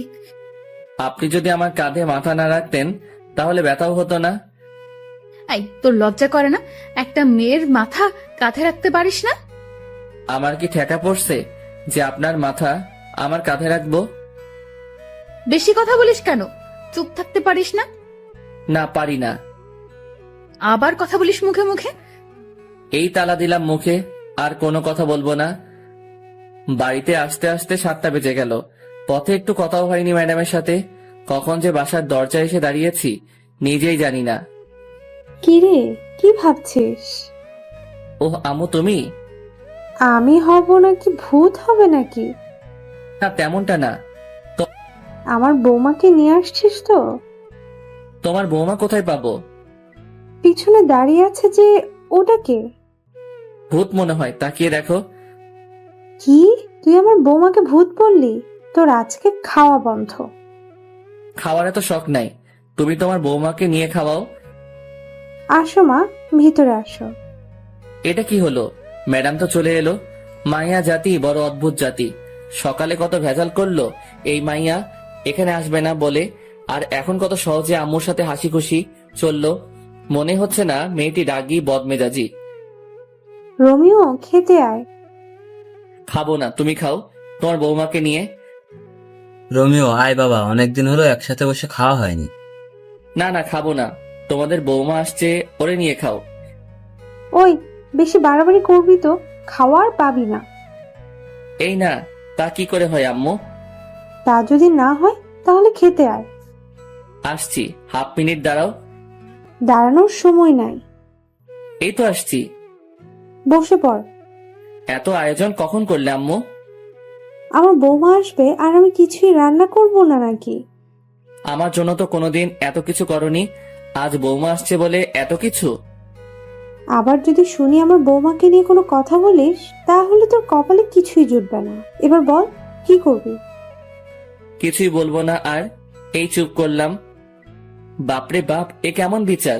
আম্মু দেখছি ম্যাডামের দিকে ঝুঁকে পড়ছে। এই মায়া কি কোনো জাদু জানে নাকি? যদি এমন জাদু আমি জানতাম তাহলে কবে ম্যাডামকে ঠুক্কু বউকে পটিয়ে নিতাম। খাওয়া শেষ করে বাইরে গিয়ে একটু ঘোরাঘুরি করে বাসায় এসে ফ্রেশ হয়ে আমার রুমে ঘুমাতে গেলাম। রুমে ঢুকে দেখি ম্যাডাম বসে আছে বিছানায়। অনেক ক্লান্ত লাগছে তাই কোনো কথা না বলে বালিশ নিয়ে নিচে শুয়ে পড়লাম। চোখ বন্ধ করার সাথে সাথে বুকের উপর ভারী ভারী লাগছে, সাথে গলা চেপে ধরছে মনে হলো কেউ। চোখ খুলে দেখি ম্যাডাম। আরে আরে, কি করছেন? ছাড়ুন বলছি। ছাড়বো না। কি বলা হচ্ছে শুনি? কি বলছি? মনে করে দেখ কি বলছিস। মনে পড়ছে না, মরে যাব তো। ছাড়ুন বলছি, ছাড়ুন। ছাড়বো না। কি বলছিস শুন? তোমার বৌমা আসছে, তোমার বৌমাকে নিয়ে খাওয়াও। এই, আমি তোরে বলছি না আমার বাড়িতে রেখে আসতে? আমিও বলছিলাম পারবো না। ছাড়ুন না ম্যাডাম, মরে যাব তো। ছাড়বো না। মরে যা, মরে গেলে তো আমি বাঁচি। আমি তো মরবো না। তাহলে আমি তোরে নিজের হাতে খুন করব। পারলে করেন, কে বারণ করছে? মারবো মারবো, সুযোগটা আগে আসুক তারপর। 2 দিন বাড়িতে কাটানোর পর আবার ঢাকায় ফিরে এলাম। তারপর থেকে আগের মতোই চলছে, সব সময় প্যারা দিয়ে চলছে। ম্যাডাম, থুক্কু, বউ। পরদিন বিকালে, এই রোমিও, কেমন আছো? ভালো, তুমি? ভালো থাকতে তুমি কোথায় দিচ্ছ? আমি কি করছি? তোমায় যে ভালোবেসে ফেলেছি। ম্যাডাম জানে এটা? পাগল নাকি? তোমার ম্যাডাম জানতে পারলে তো আমাকে মেরে ফেলবে। ওই দিন যা করলো তোমার কথা জিজ্ঞেস করাতে। তাহলে এখন আবার কথা বলছো কেন? তুমিও মরবা, সাথে আমারও মারবা? আচ্ছা, তোমার বউ তো তোমাকে ভালোবাসে না, তাহলে ওকে ডিভোর্স দিয়ে দাও। যাও যাও, তুমি গিয়ে ম্যাডামকে বলে আসো আমাকে যেন ডিভোর্স দিয়ে দেয়। আচ্ছা, বলবো। তবে ডিভোর্স দিয়ে দিলে আমাকে গলায় ঝুলিয়ে নিতে হবে। যদি ডিভোর্স করাতে পারো তবে। ওকে, আমি রাজি। তবে ম্যাডাম যদি আমারে কিছু বলে তাহলে আমি সব বলে দিব। তোমাকে বলতে হবে না, আমি বিকালে তোমাদের বাসায় এসে জানাবো। যদি মার খেতে না চাও তাহলে বাসায় থাকো, আর যদি মায়ের খাবার শখ থাকে তাহলে বিকেলে এসো। হুম, আসবো আসবো। কি মেরে বাবা, মরার ভয় নেই নাকি? ও আসবে আমার আর ম্যাডামে ডিভোর্স করাতে? আমার তো লুঙ্গি ড্যান্স দিতে ইচ্ছে করছে। বিকেল এসো, চা নাস্তার বদলে মায়ের খেয়ে যেও। ইদানিং ম্যাডাম আমাকে যেভাবে প্রতিদিন পিটায় কোনো কারণ ছাড়া, আর উনি আসবে ডিভোর্স নিয়ে কথা বলতে। ওহ, ওই মায়ের তো পরিচয় দেওয়া হয়নি। উনি হলো আমাদের বাড়ির থুক্কু, আমার শ্বশুর বাড়ির পাশের বাসার একটি মেয়ে। এখানে আসার পর থেকে আমার পিছনে পড়ে আছে। ওর নাম তো বলা হয়েছে, তবুও বলি, ও ইভা। পড়ালেখা শেষ করে বসে আছে, থুক্কু বসে নাই, আমার পিছনে পড়ে আছে। আজকে আর ঘুমালাম না, 4টার সময় বের হয়ে গেলাম বাসা থেকে। বাসায় থাকলে আজকে আমার উপরে দিয়ে শনি রবি সোম মঙ্গল সব চলবে। 9টার দিকে বাসায় ঢুকলাম, ঢুকে সোজা রান্নাঘরের দিকে দিলাম দৌড়। খুব খিদে লাগছে, খাবার গরম করতে হবে। ম্যাডাম ঠান্ডা খাবার খেতে পারে না, আর আমি ঠান্ডা ছাড়া খেতে পারি না। রাতে একসাথে খেয়ে শুয়ে পড়লাম আমার রুমে গিয়ে। ম্যাডাম থাকে অন্য রুমে। একটু পরে ম্যাডাম ঢুকলো আমার রুমে, হাতে একটা লাঠি নিয়ে। এদিকে ভয়ে আমি কাঠ হয়ে যাচ্ছি।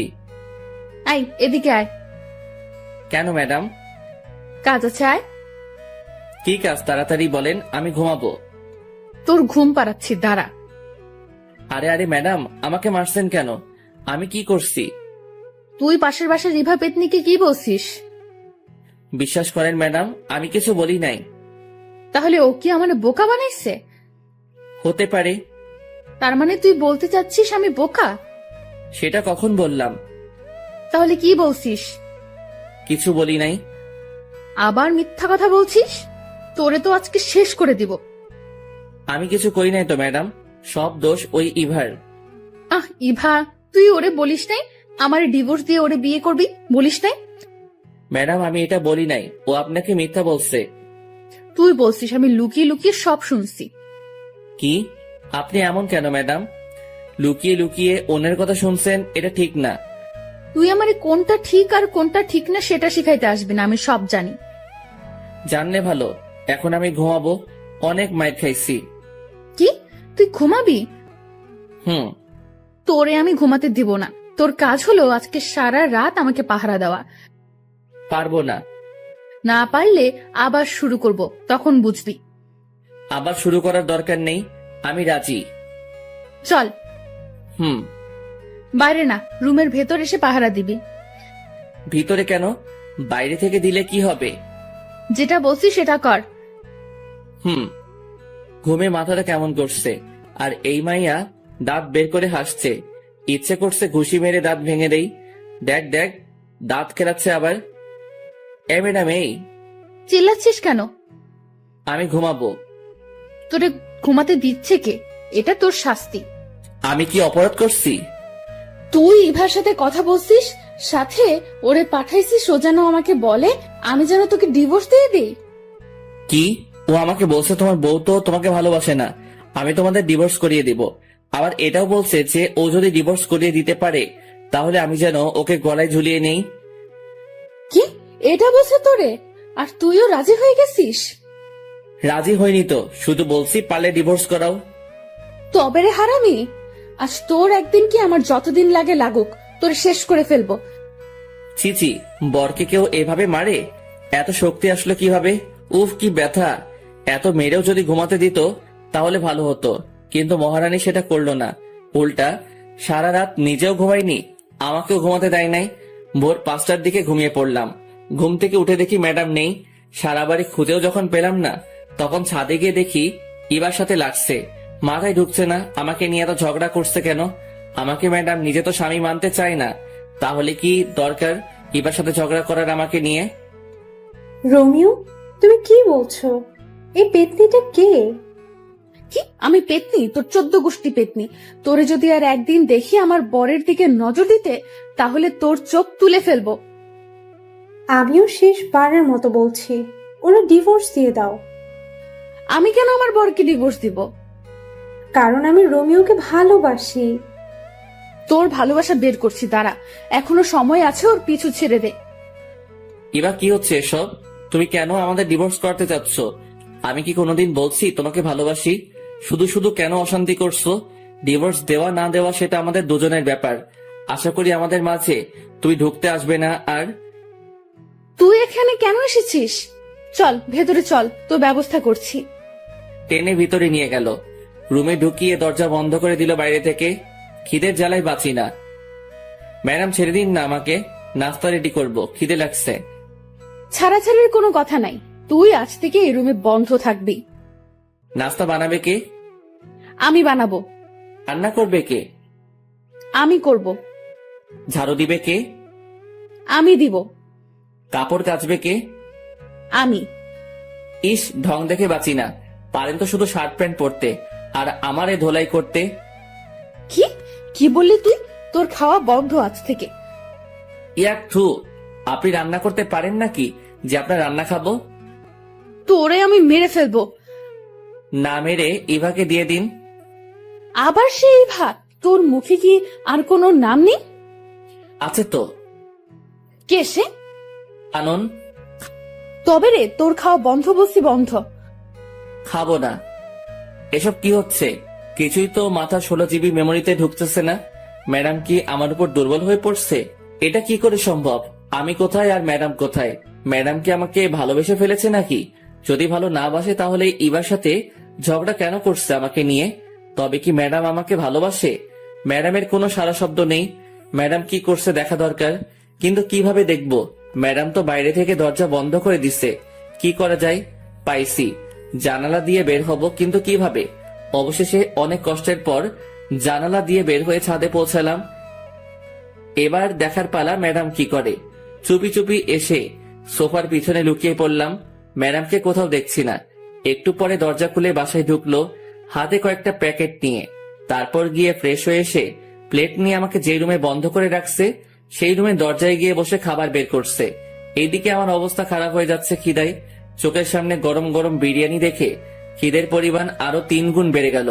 2টা প্লেটে বিরিয়ানি বেড়ে রাখছে। রোমিও, চুপ করে আছি। আয় রোমিও, খেতে আয়। এখনো চুপ। ওই আসবি নাকি মাইর খাবি? কোনো সারা শব্দ না পেয়ে রুমে ঢুকলো ম্যাডাম, আর আমি এই সুযোগে একটা প্লেট নিয়ে ডাইনিং টেবিলের নিচে বসে পড়লাম। ওইদিকে ম্যাডাম আমাকে খুঁজে খুঁজে হয়রান হয়ে যাচ্ছে। আমি খাবার তালে আছি। আয় বিড়াল, বের হয়ে আয়। ম্যাডাম, আপনি কখন আসছেন? জানালা কেটে পালিয়ে এসে বসে বসে খাচ্ছিস? এই তুই না বসিস আমি রান্না করতে পারি না, তাহলে খাচ্ছিস কেন? আপনার রান্না হলে খেতাম না। কি, এটা আমার রান্না না? কি চিটিং মাইরি, বাইরে থেকে খাবার নিয়ে এসে নিজের নাম দিচ্ছেন। আমি বাইরে থেকে খাবার নিয়ে আসছি, কে বসে তোকে?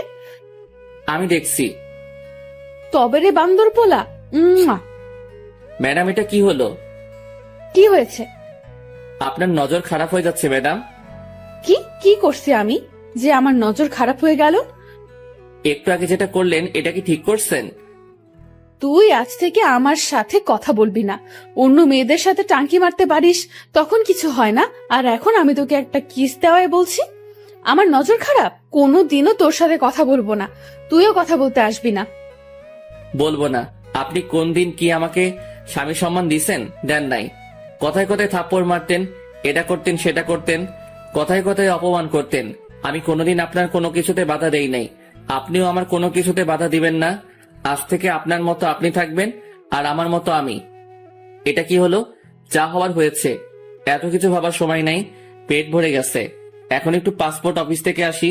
পাসপোর্ট রেডি হয়ে গেছে, মেসেজ আসছে, ওটা নিয়ে আসি। প্রায় 1 মাস হতে চললো, ম্যাডাম আর আমার কোনো কথা হয় না। দুজনে বাইরে গিয়ে খাবার নিয়ে এসে তারপর নিজেদের রুমে গিয়ে খাই। ম্যাডামের দিকে তাকালে বোঝা যায় ম্যাডাম এখন রাত জাগে। চোখের নিচে কালি জমে গেছে, অগোছালো হয়ে গেছে। আগের মতো জিন্স শার্ট পরে না, সালোয়ার কামিজ এসব পরে। আগের থেকে অনেক সুন্দর লাগে ম্যাডামকে, তবে শাড়ি পরলে আরো সুন্দর লাগতো। বাংলার মেয়েদের শাড়ি ছাড়া মানায় না। ভাবছি একটা ট্রিট দিব ম্যাডামকে। ভিসা, পাসপোর্ট সবকিছু রেডি হয়ে গেছে।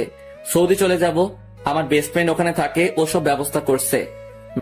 ম্যাডাম, কি? শপিং করতে যাবেন নাকি?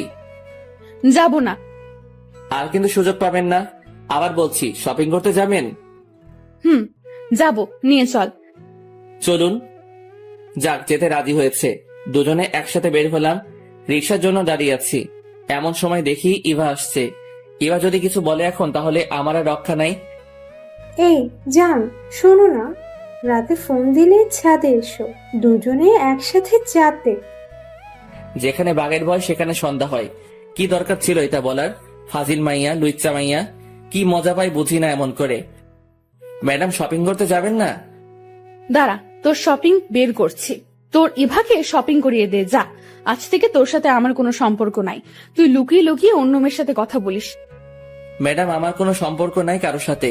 ইভা তো অনেক আগে থেকে আমার পিছনে লেগে আছে, সেটা আপনি জানেন। অবশ্যই তোর সাথে ওর সম্পর্ক আছে, না হলে তোরে জান বলে ডাকলো কেন? আমাকে ফাঁসানোর জন্য এটা বলছে। আমি এত কিছু শুনতে চাই না। তোর সাথে সম্পর্ক আছে ওর, না হলে তোরে জান ডাকলো কেন? তুই কোনো কথা বলবি না। হন হন করে বাসায় চলে গেল। ট্রিট আর দেওয়া হলো না। এই ইভার জন্য এত কিছু হলো। কি দরকার আমাকে জান বলে ডাকার? বিয়ের এতদিন পর বউকে থুক্কু ম্যাডামকে শপিং করে দিতে চাইছিলাম, সেটা হলো না এই ইভাটার জন্য। বাড়িতে গিয়ে দেখি ম্যাডাম দরজা বন্ধ করে বসে আছে। ভিতর থেকে ফুপানো শব্দ আসছে। শুধু শুধু ইভার জন্য আজকে ম্যাডাম কাঁদছে। শালার মাইয়া, তোর জন্য আমার লক্ষ্মী বউটা কাঁদছে।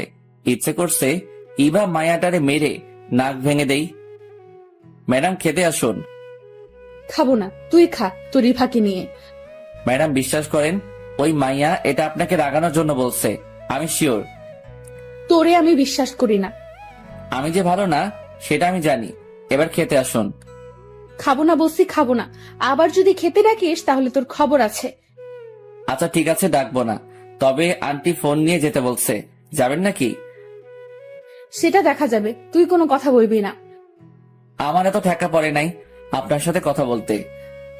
আমার সাথে কথা বলা লাগবে কেন? তোর তো অনেকে আছে কথা বলার জন্য। লুচ্চা পোলা, দূর হও আমার সামনে থেকে। আমি কি আপনার সামনে নাকি যে দূর হব? চুপ কর লুচ্চা পোলা, ঘরে বউ রেখে অন্য মেয়ের পেছনে পড়ে থাকিস। তোর সাথে কোনো কথা নেই। আমার এত শখ নেই আপনার সাথে কথা বলার। কে ঝগড়া করবে এই পাগলিটার সাথে, কখন বাঘিনীর মতো তেড়ে আসবে তার কোনো ঠিক নাই। চিড়িয়াখানায় আছে তুকু, রুমে আছে, ওখানে ঠিক আছে। সকালে ঘুম থেকে উঠে ধাক্কাধাক্কি করে দরজা খুলে ম্যাডামের রুমে ঢুকে দেখি নিচে শুয়ে আছে। একটা মেয়ের রুম মনে হচ্ছে না, বিছানা বালিশ সব ছড়িয়ে ছিটিয়ে আছে পুরো রুমে। মনে হয় আমাকে মারতে না পেরে বিছানা বালিশের সাথে যুদ্ধ করছে। দেখে মনে হচ্ছে ভাজা মাছটা উল্টে খেতে জানে না। কি মায়াবী লাগছে পাগলিটাকে। কাঁপছে দেখে কপালে হাতে রেখে বুঝতে পারলাম জ্বরে অবস্থা খারাপ হয়ে যাচ্ছে। বিছানায় শুয়ে দিয়ে ডাক্তারের কাছে ফোন দিলাম। একটু পরে ডাক্তার এসে দেখে গেল মাথায় পানি দিতে বলে গেল। ডাক্তার যাওয়ার পর থেকে পানি দিচ্ছি। অনেকক্ষণ পর চোখ বড় বড় করে তাকিয়ে আছে। ম্যাডাম কেমন লাগছে? তোর জন্য সব হয়েছে। ম্যাডাম বেশি কথা বলা যাবে না, চুপচাপ শুধু উত্তর দিবেন। তবে রে, কেমন লাগছে বলেন। ভালো না। মাথাটা মুছে নিন, আমি নাস্তা রেডি করে আনি। খাবো না। দেখা যাবে। ম্যাডাম হাঁ করুন। আমি খেতে পারবো, তোর কষ্ট হবে না। তাহলে খেয়ে নিন, আমি মেডিসিন নিয়ে আসি। আমি মেডিসিন নিব না। নিতে তো হবে, না হলে সুস্থ হবেন কি করে? সুস্থ হওয়া লাগবে না, তোর জন্য তো আমার এই অবস্থা। বেশি দিন সহ্য করতে হবে না, চলে যাব। কি বললি আবার বলতো, শুনতে পাইনি। না ম্যাডাম কিছু না, একটু একটু করে সুস্থ হচ্ছে ম্যাডাম। 2 দিন পর রাতে আবার জ্বর আসে ম্যাডামের। সারা রাত মাথায় পানি দিয়ে সকালে নাস্তা রেডি করে নিয়ে গেলাম, খাইয়ে দিতে চাইলাম কিন্তু ম্যাডাম আমার হাতে খাবে না, নিজেই কাপা কাপা হাতে খেলো। কত স্বপ্ন ছিল বউটা নিজের হাতে আমাকে খাইয়ে দিবে, আমিও নিজের হাতে বউকে খাইয়ে দিব। রাতে বউ আমার বুকে মাথা রেখে ঘুমাবে, গভীর রাতে দুজনে একসাথে চন্দ্র বিলাস করব, এক মগে কফি খাবো, নদীর পাড়ে দাঁড়িয়ে দুজনে একসাথে গোধূলি বিকেল দেখব। কিন্তু কিসের কি, স্বপ্ন স্বপ্নই রয়ে গেল। রাতে ম্যাডামের জন্য খাবার নিয়ে গেলাম, ম্যাডামের হাতে প্লেট দিয়ে দিলাম, জানি আমার হাতে খাবে না তাই দিয়ে দিলাম। ম্যাডাম খেয়ে নিন। খাইয়ে দে। ম্যাডাম খেয়ে নিন তো, ঘুমাবো, ভাল লাগছে না। আমাকে খাইয়ে দে, না হলে খাবো না। খাইয়ে দিতে পারবো না, খেলে খাবেন, না খেলে উপোস থাকেন। তুই তো জানিস আমি উপোস থাকতে পারি না, খাইয়ে দে না। আমি পারবো না, তাছাড়া এখন তো আপনি অনেকটা সুস্থ, নিজের হাতে খেতে পারবেন। তাহলে তুই খাইয়ে দিবি না? না। তাহলে আমিও খাবো না। যখন খাইয়ে দিতে চাইছিলাম তখন তো খেতে চাওনি, এখন কেন খাইয়ে দিতে হবে?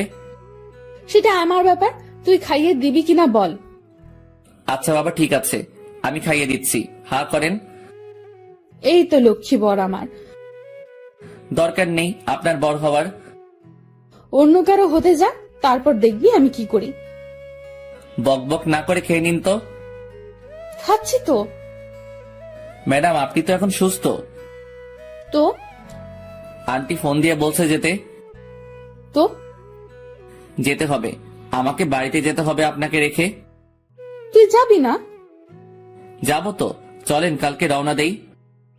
আচ্ছা ঠিক আছে। রাতে ম্যাডামের জ্বর আসতে পারে ভেবে সোফাতে শুয়ে পড়লাম। কিছুক্ষণ পর মোবাইলটা ডেকে উঠে তাকিয়ে দেখি কানন ফোন দিচ্ছে। হঠাৎ করে কানন ফোন দিল কেন ভাবতে ভাবতে ফোনটা রিসিভ করলাম। তাকিয়ে দেখি ম্যাডাম ঘুমাচ্ছে। হ্যালো কানন, বলো। দুলা ভাই কি করছেন? শুয়ে আছি, তোমার কি খবর? এই তো আছি। আমাদের বাসায় কবে আসবে? কালকে আসবো। তাহলে কালকে দেখা হবে, কথা হবে। এখন রাখি, বাই। বাই। এই এদিকে আয়। কি হলো ম্যাডাম, মাথায় পানি দিতে হবে? না এদিকে আয়। বলেন। কার সাথে লুতুপুতু করছিস? ছি ছি, কি বলেন এসব ম্যাডাম? আমি তো কারোর সাথে কিছু বলি নাই বা করিও নাই। আর মিথ্যা বলতে হবে না, আমি সব নিজের কানে শুনেছি। কি শুনছেন? হ্যাঁ, কানন ফোন দিয়ে জানতে চাইলো আমরা কবে যাব। চুপ, তোর কোনো কথা আমি বিশ্বাস করি না। আচ্ছা মুশকিল তো, বিশ্বাস করা না করা আপনার ব্যাপার, আমি সত্যিটা বলে দিচ্ছি।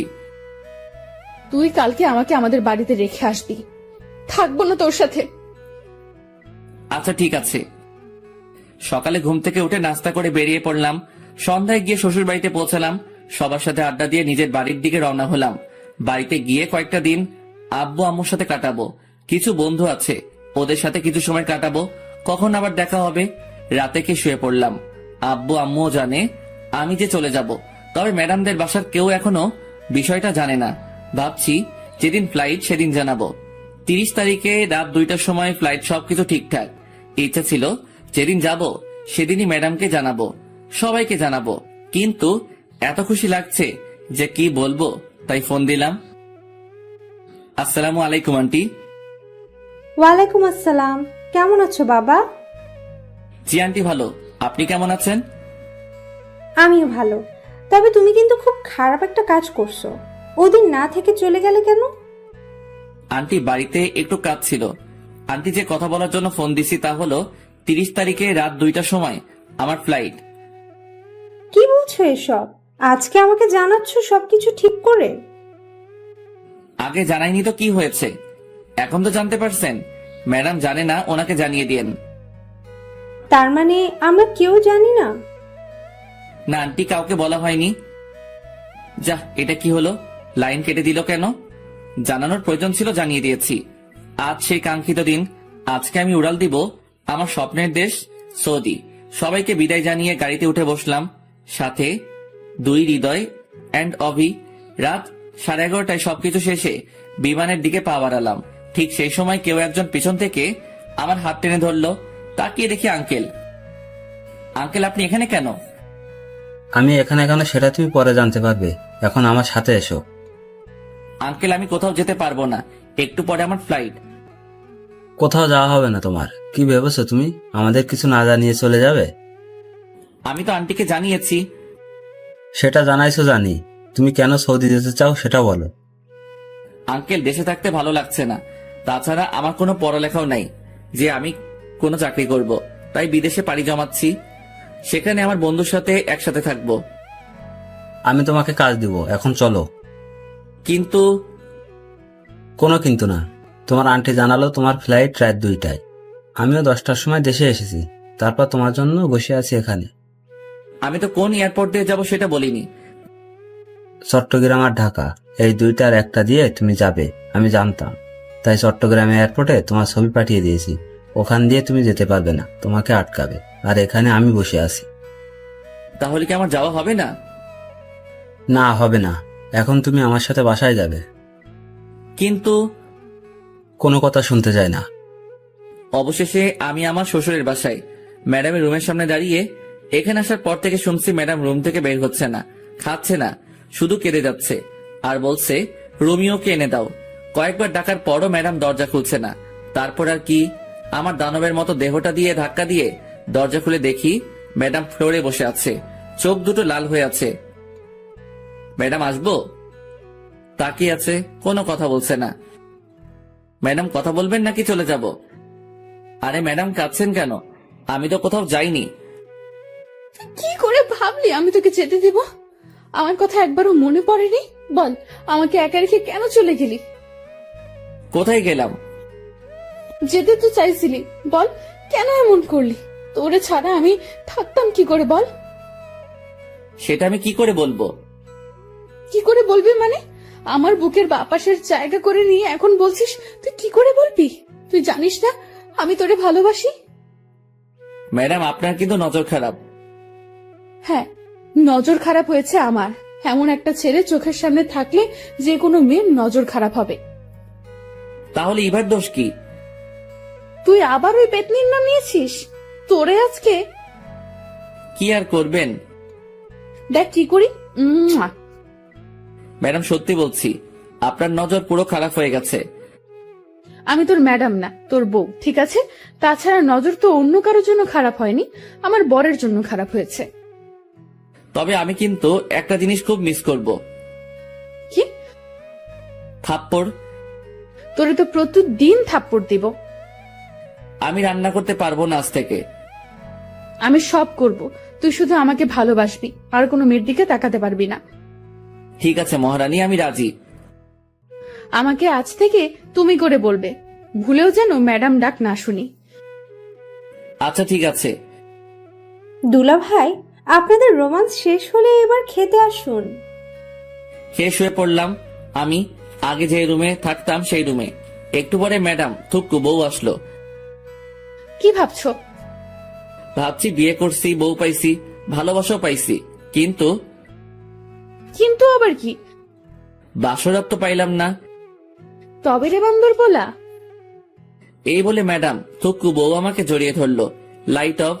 আর কিছু জানতে হবে না, আপনাদের বাসরাতে দেখতে পাবেন যা হবে। আচ্ছা মুশকিল তো, আপনাদের বলছি না লাইট অফ। এখনো এখানে কি? অনেক তো দেখলেন, যান এবার।